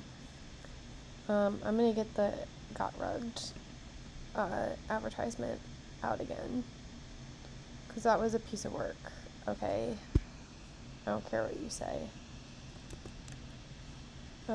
This is the first time I met Carly in this.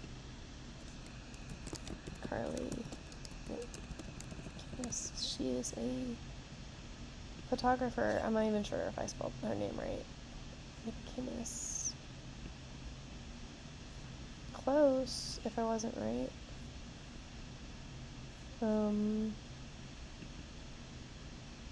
Yeah, okay, so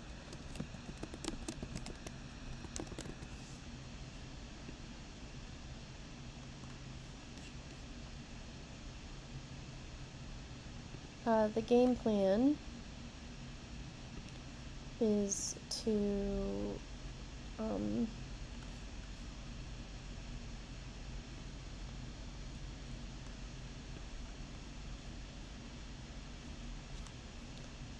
I'm getting more in my stride, I guess, would be, or I guess you could just say I'm getting better at this, but we'll see, we'll see. Okay.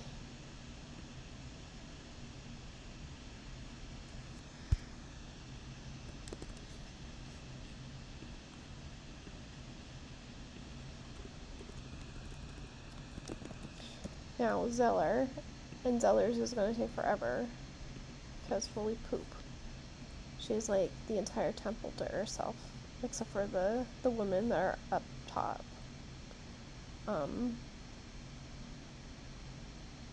Yeah, so this is a thing. But hey, at least her things are, showing up right now. They don't always do that. For the record. Not like most people care.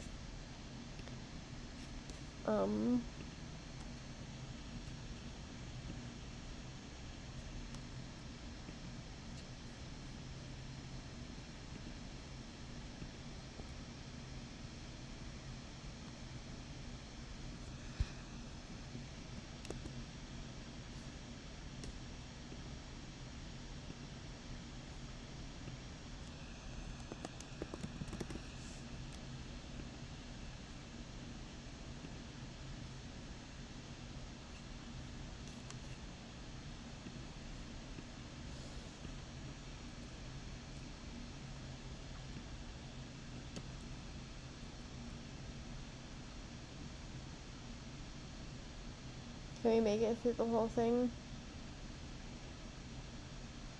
It's kind of cool having the fog.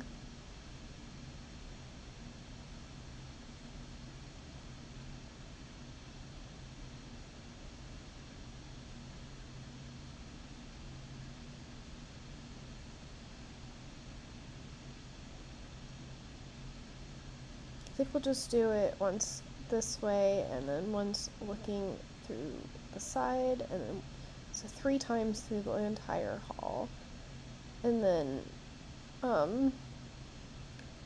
strategically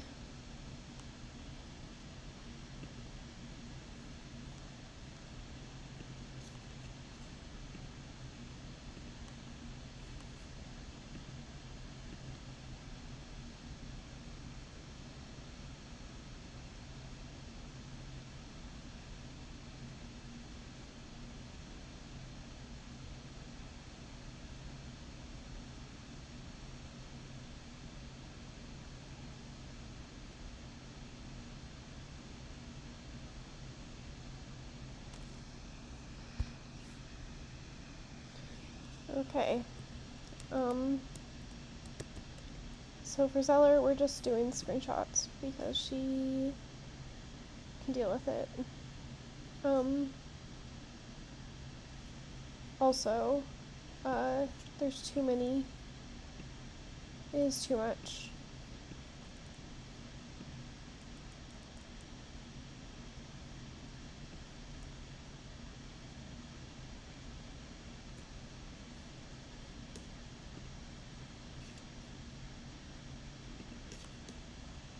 I wish it wouldn't do that every freaking time. Is too many hitting.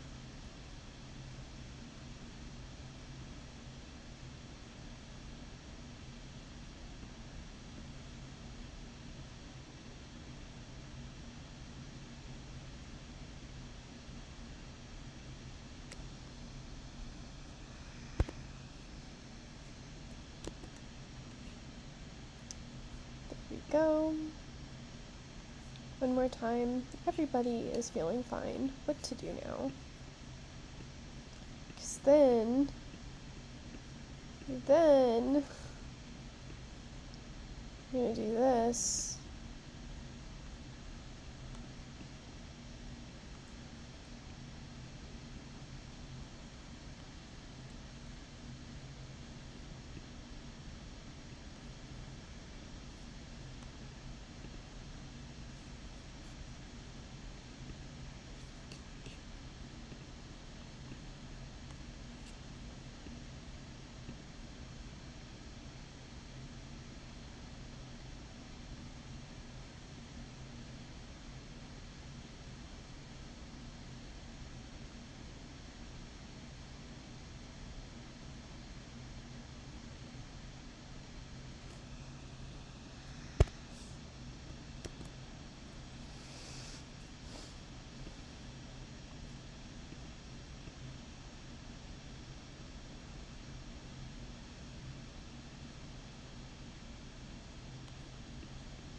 Someday I'll be big enough, living in a big old city.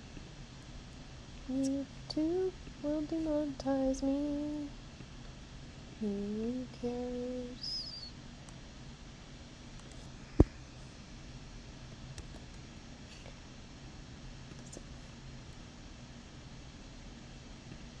Do I just do the middle ones?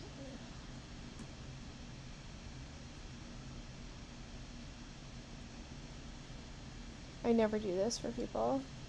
Never again.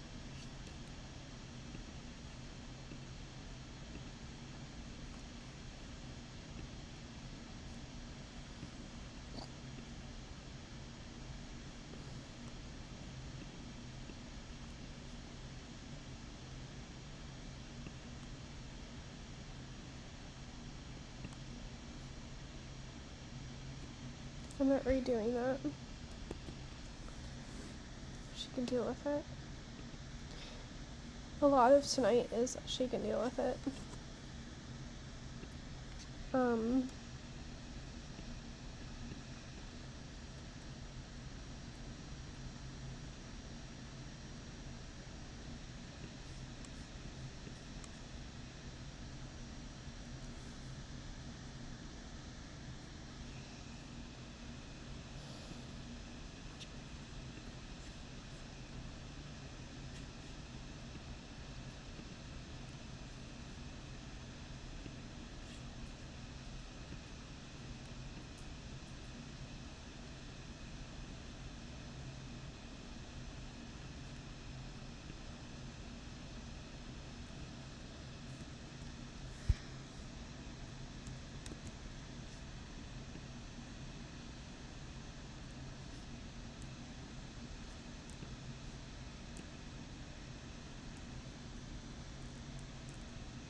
Okie dokie.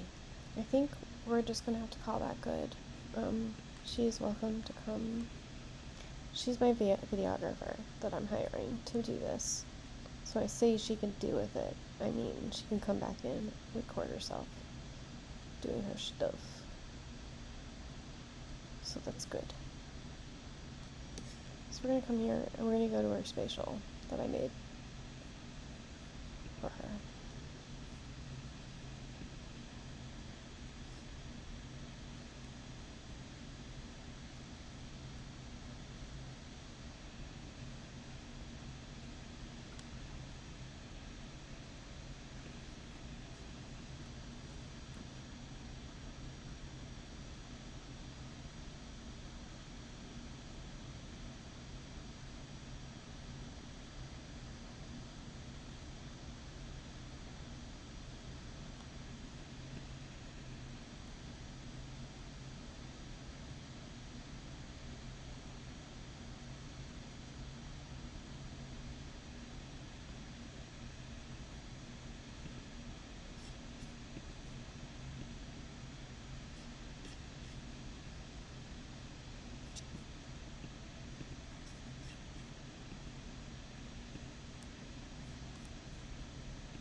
Okay, I think we are done with Light in August.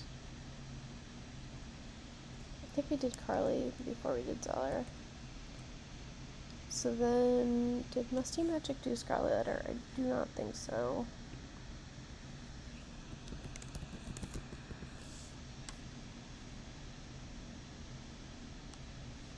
This makes sense.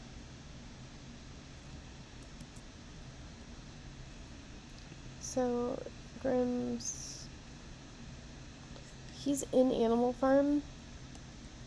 It just, Sandy Toes, I don't think she is. And she is in Animal Farm. She does the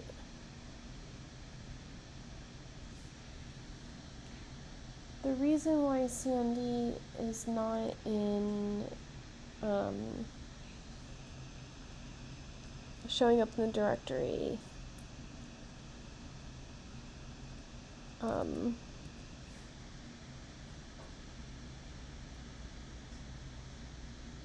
it's because it's a video. Levitated Arts.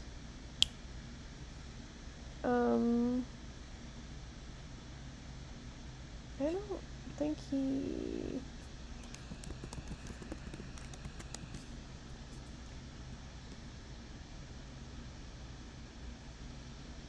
Okay. He did Grimm's Fairy Tales. Okay. That makes sense. He did... but not Animal Farm or Scarlet Letter.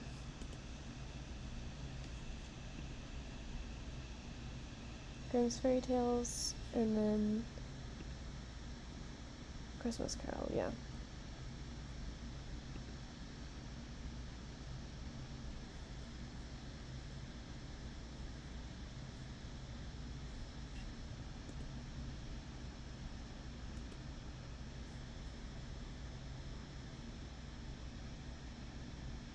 I missed one. There's no going back. Oh, I mean, there's literally going back. Ugh. I'm never going to be finished with this dumb thing.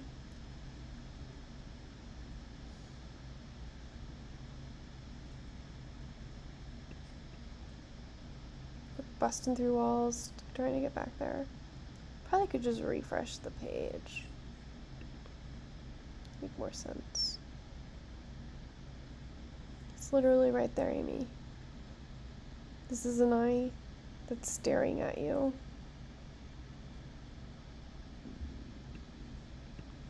You literally missed it because it's literally, oh my gosh.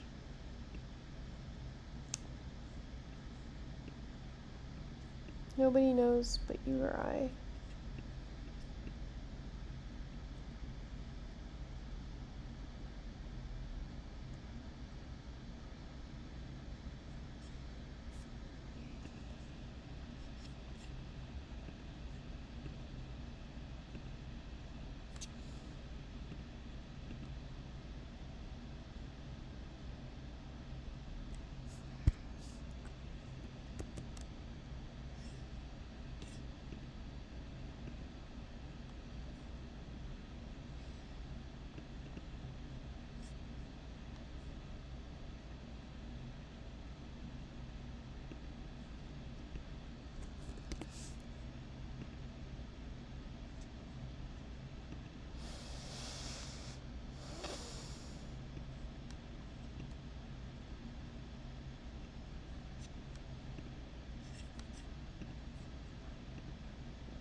So we panned this stuff for her. I'm not doing the overhead view like she likes.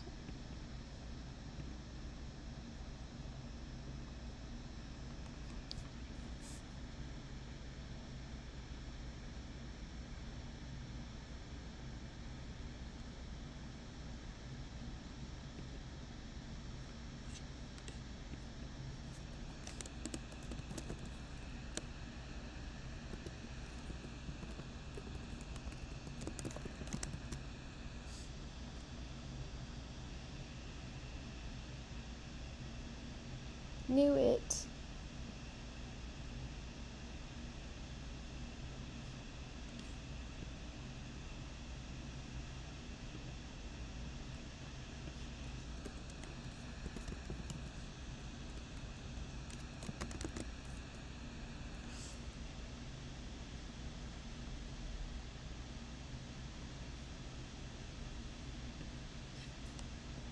I don't believe you.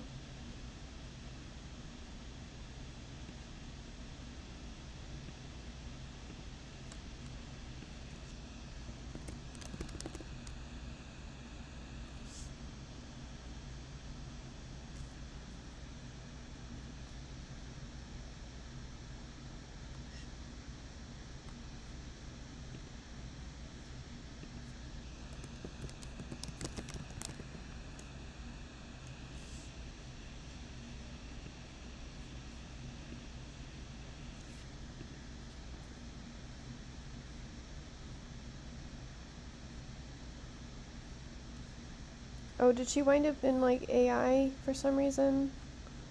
It's fine. We're just gonna go on with our lives in general. We're doing the Scarlet Letter because we can and we should, honestly.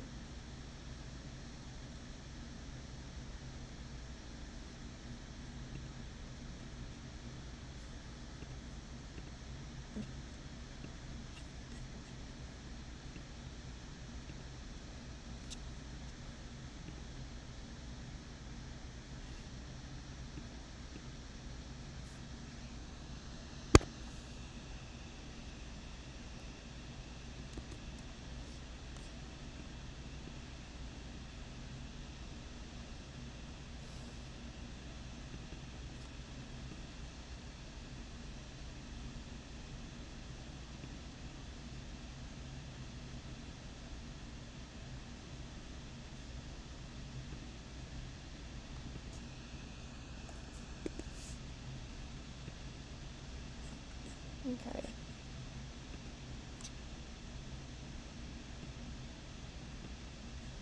So we're looking for my tiny castles. I don't believe Seth is in here. Is Pixie in here? I didn't think so. Okay. Pretty sure Carly, not so much.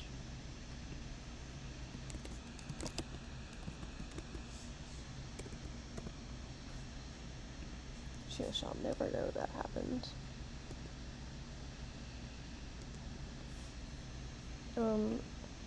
Wait, I think there is a duck.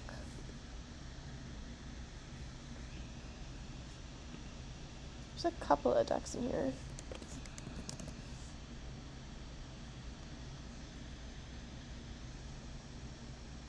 Yeah, the Happy Monday tribe.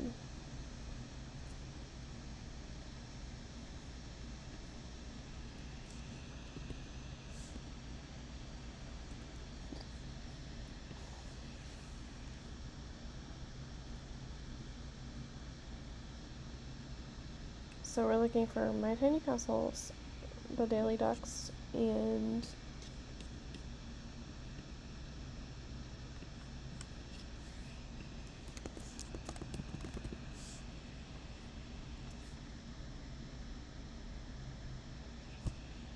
okay, and then Seller as well. So 3. And then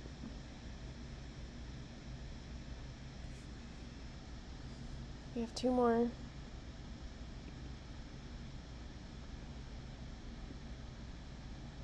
And then I'm going to collect the, oh hey, look, there's Zeller.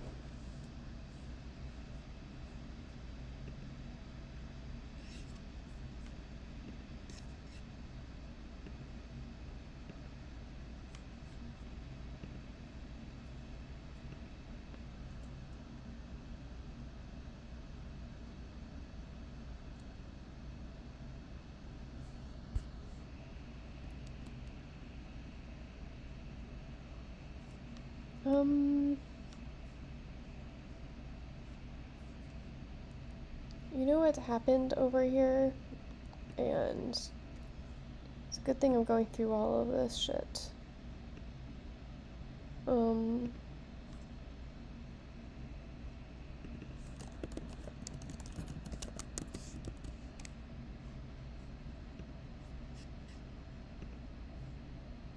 Yeah, that's much better. Okay. Where is my tiny castles? We'll see. She would have been on the main path somewhere. I put everything around on the main path.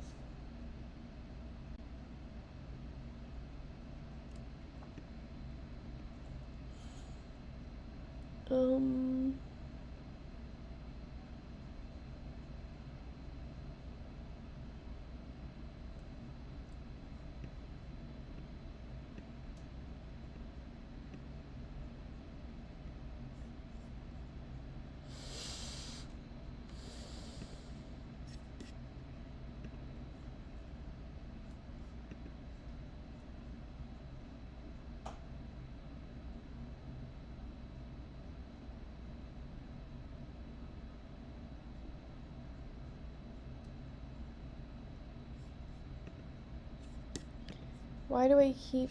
They're both circles. You can do whatever. Okay.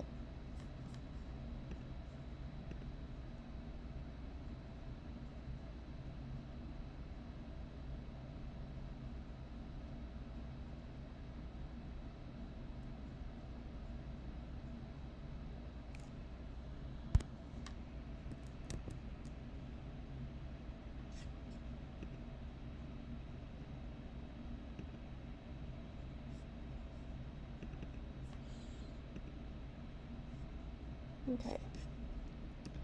So we've done that, and we should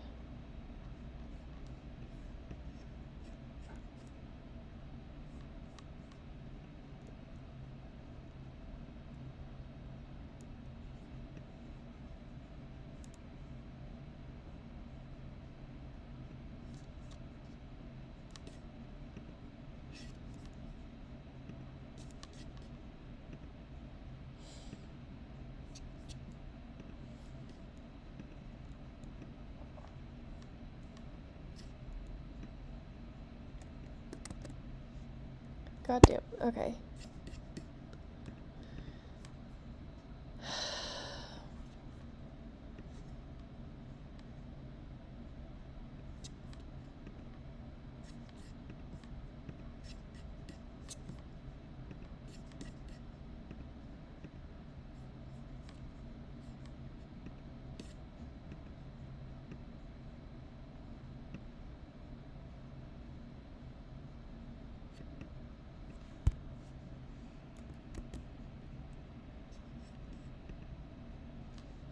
Okay, so Zeller's done. And so we have, I know where Happy Monday is. We need to find my tiny castles. I think most people, first of all, that's why that did that. Let's do this. Pretty sure she's not in the women's section.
Um,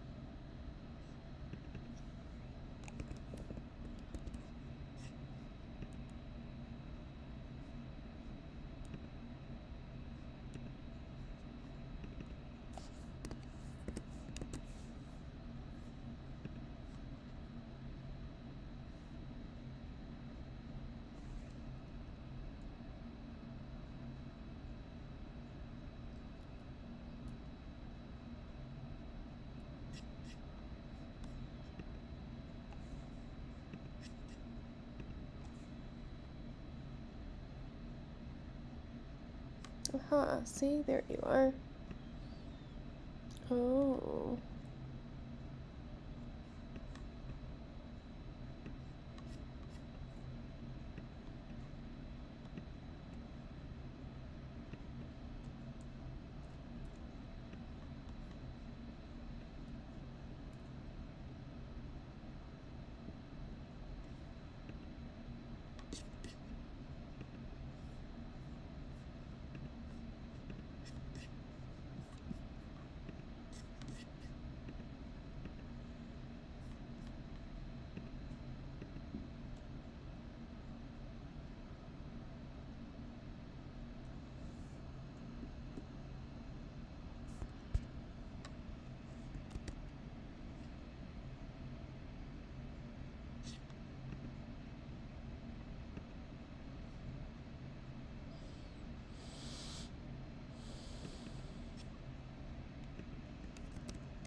Okay.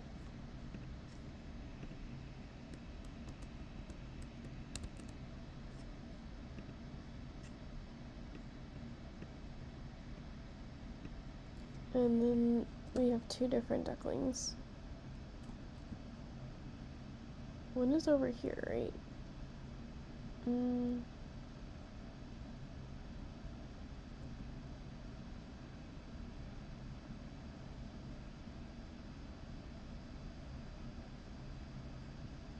Well, one is over there. Are they both over there? It's almost like the first ones you know it the best. So this is one. This is Thief.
Okay, and then one more.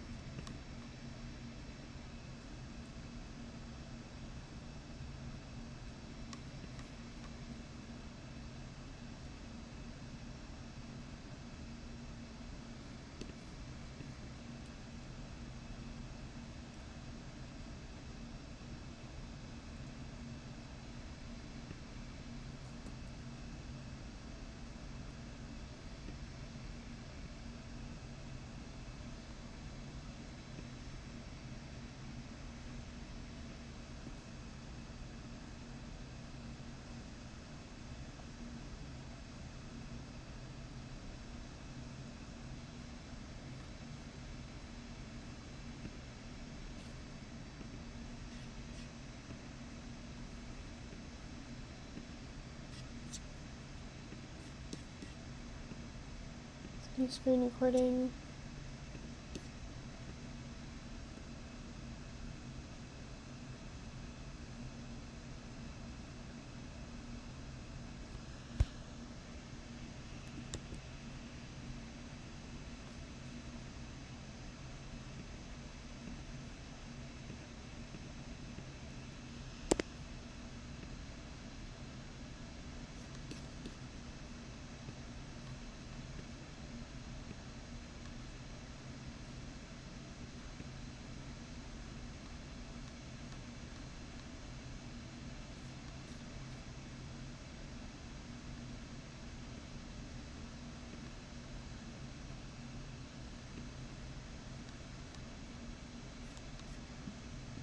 Okay.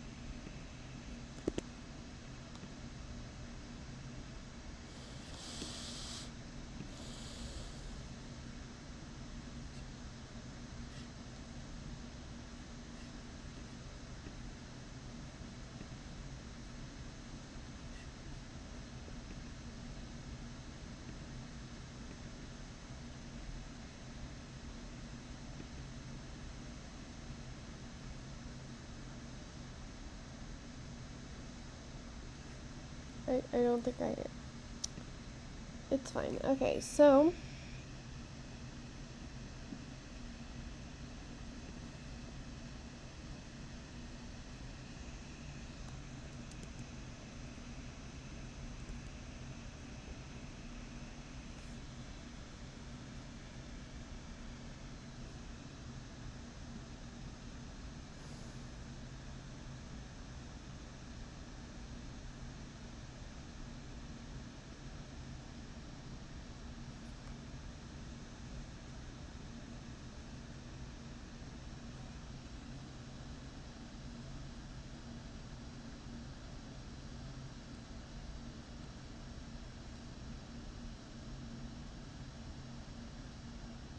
I don't want to do this anymore.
Please stop promising things.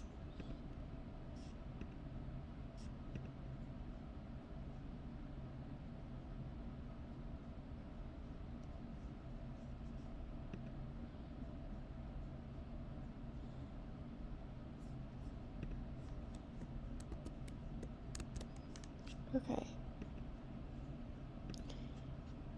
So it might be ugly, but I love it's mine. It works.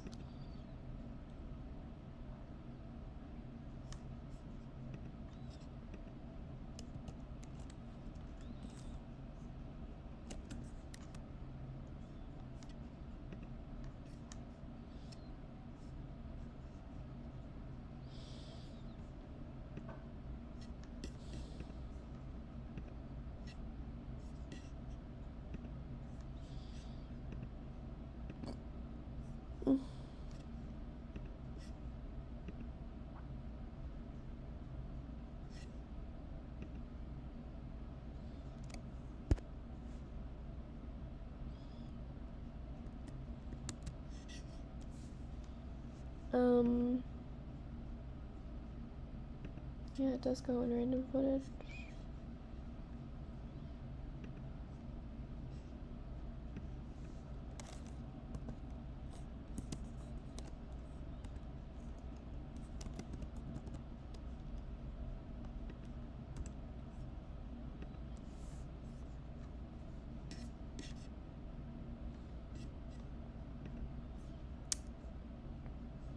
It doesn't look bad with just a white background. Looks unfinished, but still.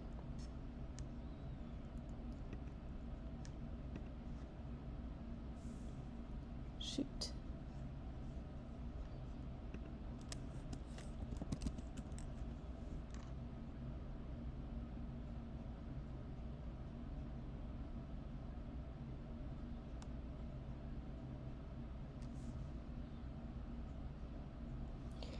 Eight hours left. It renews tomorrow at 11 p.m.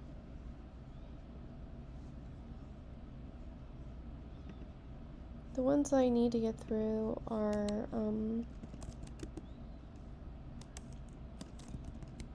neon orange,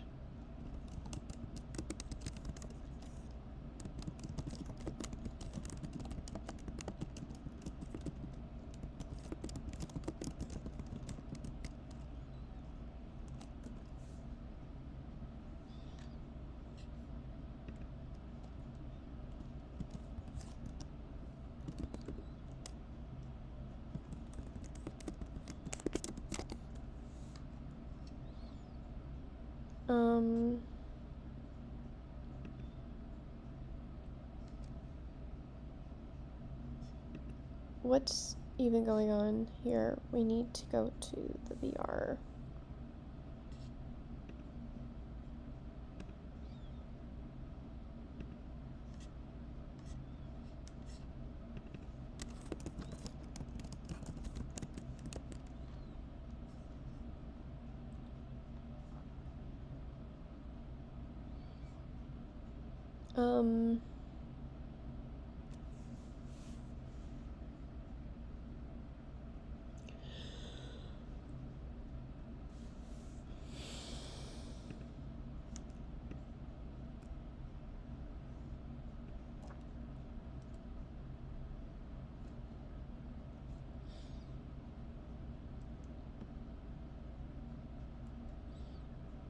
Well, there's other visuals.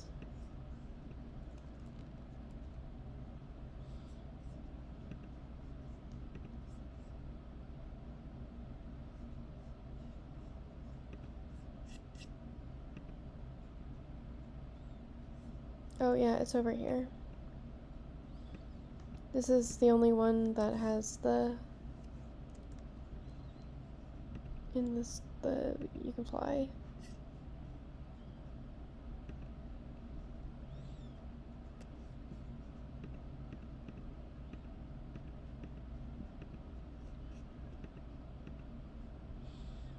So Leah's is right up here.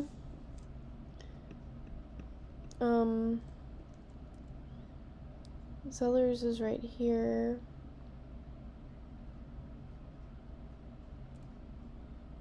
Oh, oops. Hers is all the way over there.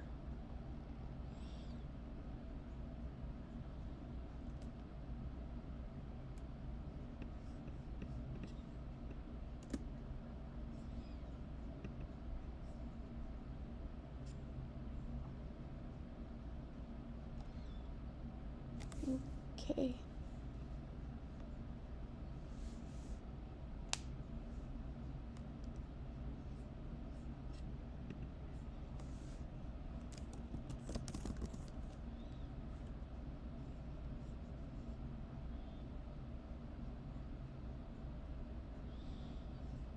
Okay.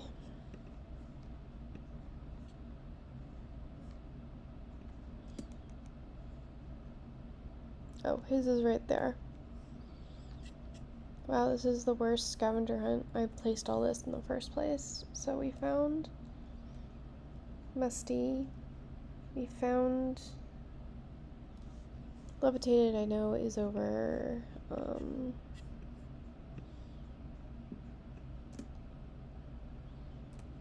yeah, it's right there. There.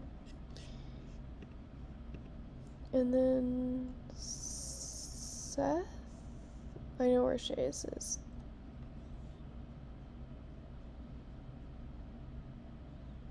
I'm not sure. Did Seth have anything in here?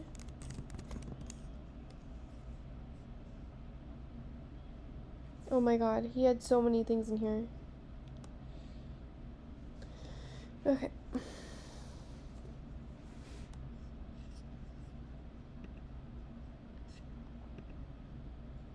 Those are both in the charity collection too.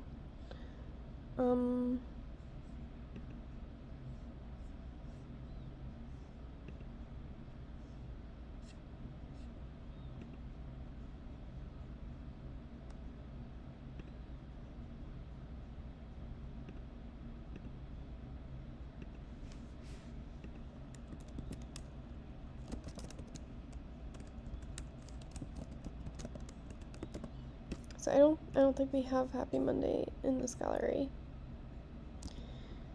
Which is good.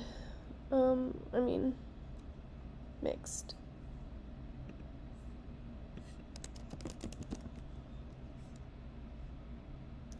Oh, I know where that is. Okay. So, let's make our way through this.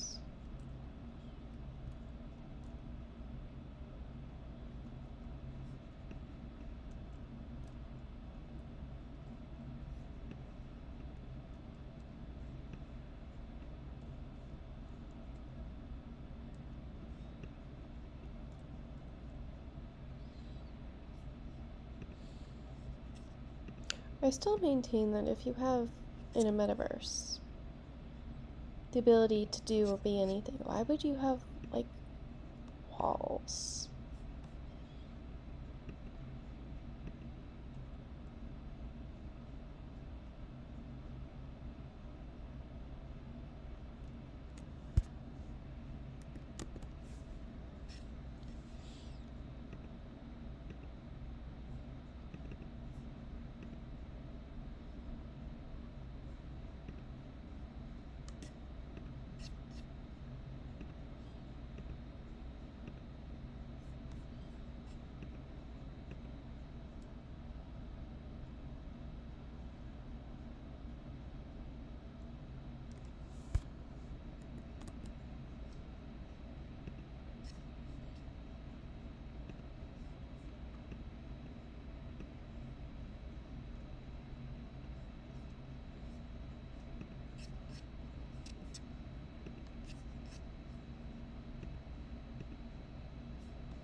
Okay.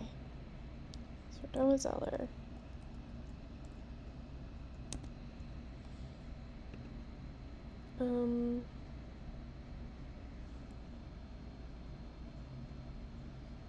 You're Pixie too, right? Oh, yeah. A ton of Pixie.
Okay, no.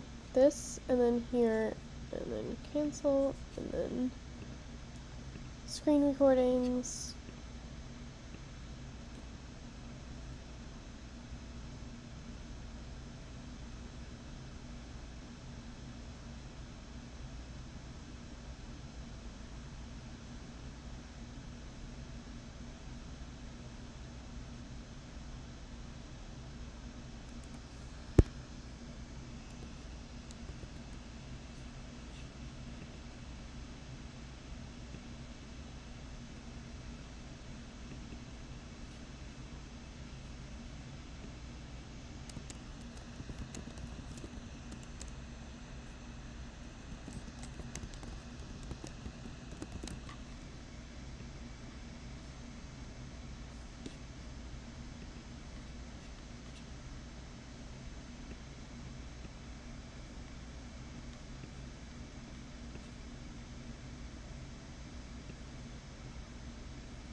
No, that's not what I wanted.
Control Command N.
Okay, so we panned both of the things for Seth.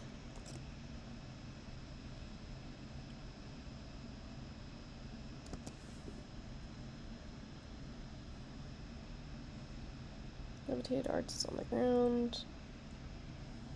We've done musty magic. Isn't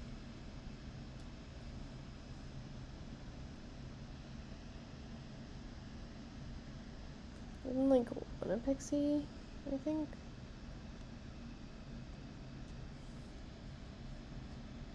Carly's on the ground.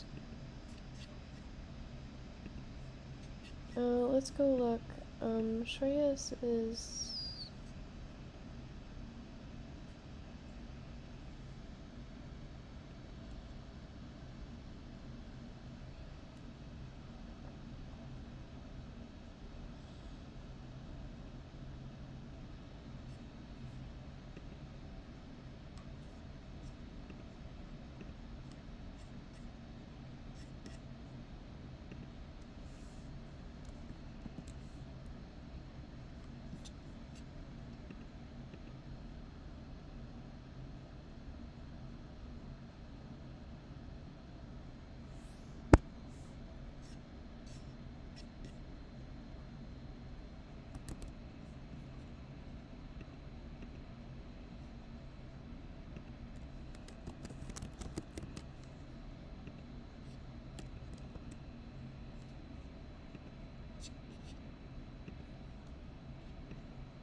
I know that they have multiples of these, but cannot give enough craps. Sorry.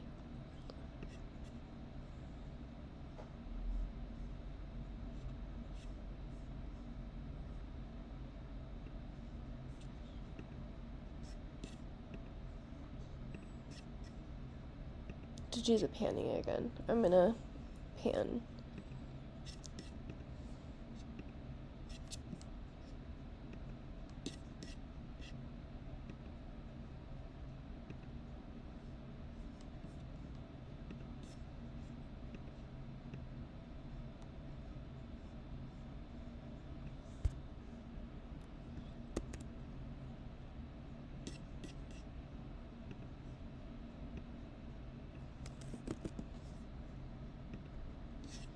I have to go to bed soon. I'm tired. I had a headache all day. If I put this in the freezer, I'd probably go to bed with this ice pack on. It will feel really good. It's a migraine helmet thing. I never actually have taken care of myself this good. Okay, so we're gonna go back down to the ground.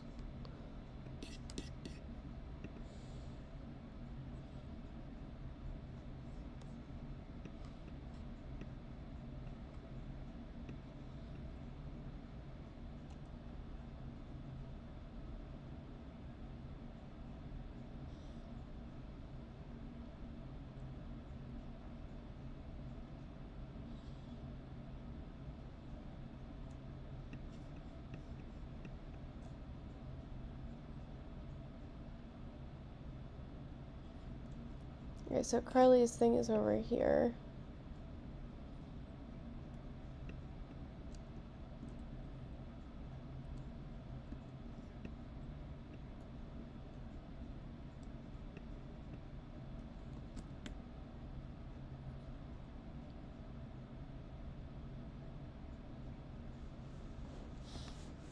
We'll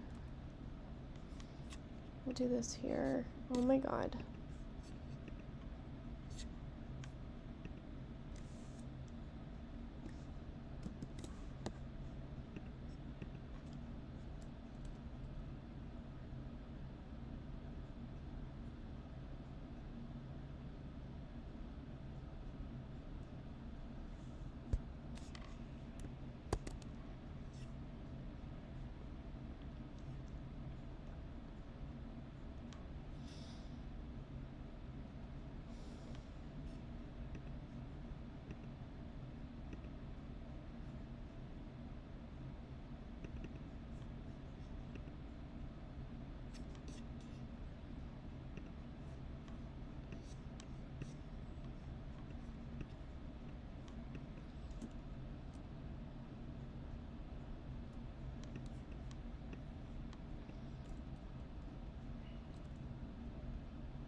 Okay.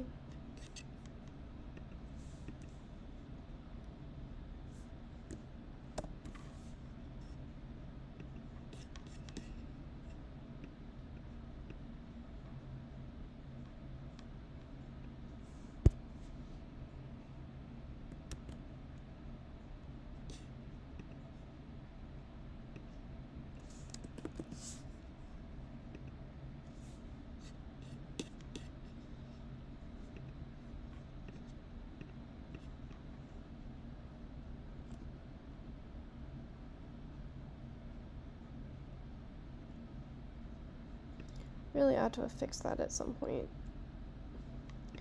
Need to be a plane and not a box. That way it's not like that.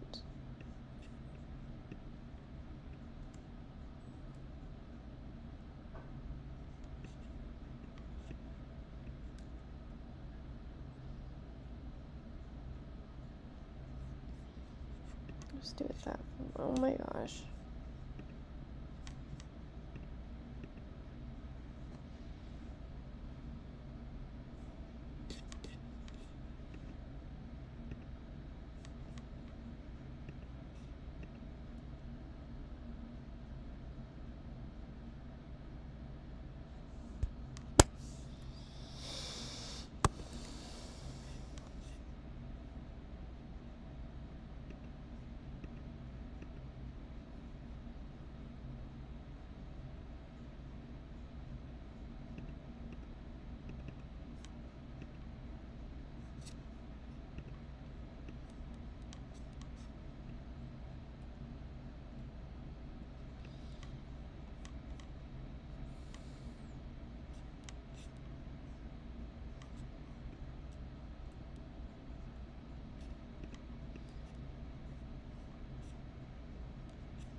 I have like infinite time for things that are amusing to me.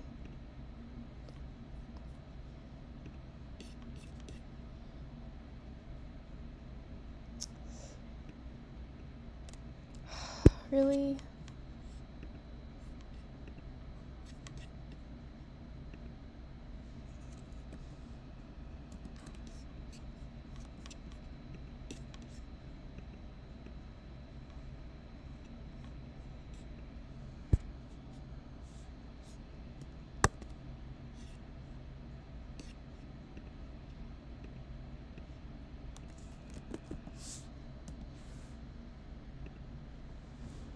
Okay.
So this is Pixie.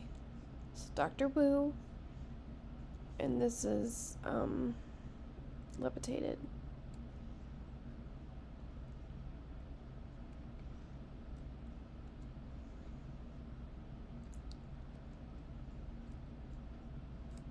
This is Cedric's, who's a friend of Dr. Wu's.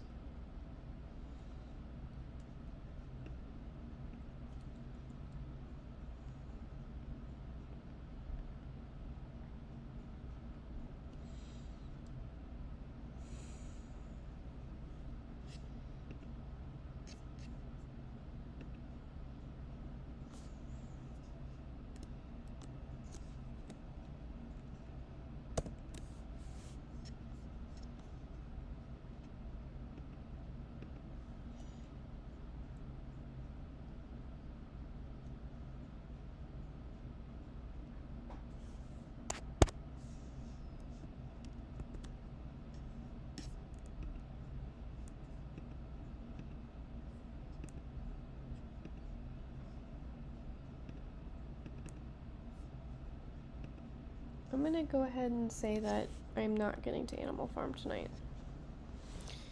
But I should be able to get this finished for Zeller to do my films for me. We can discuss it tomorrow during her space.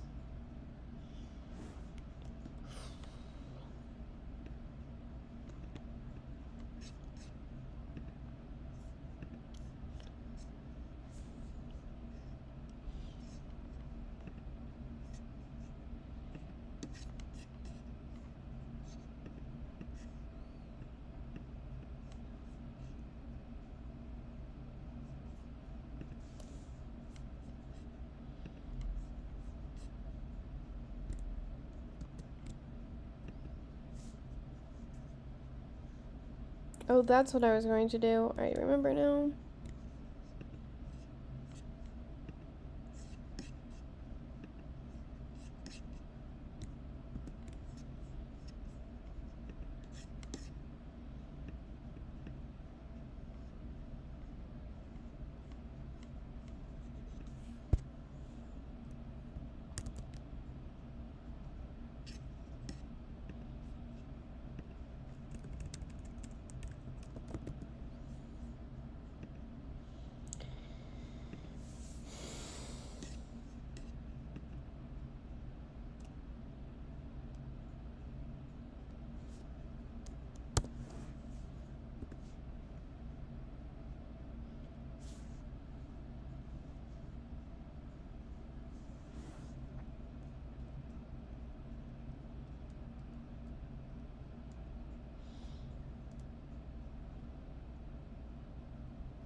I need to pan some more of Shreya's.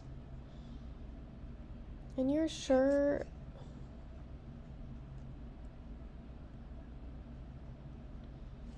You've done Carly. Okay. So you need to finish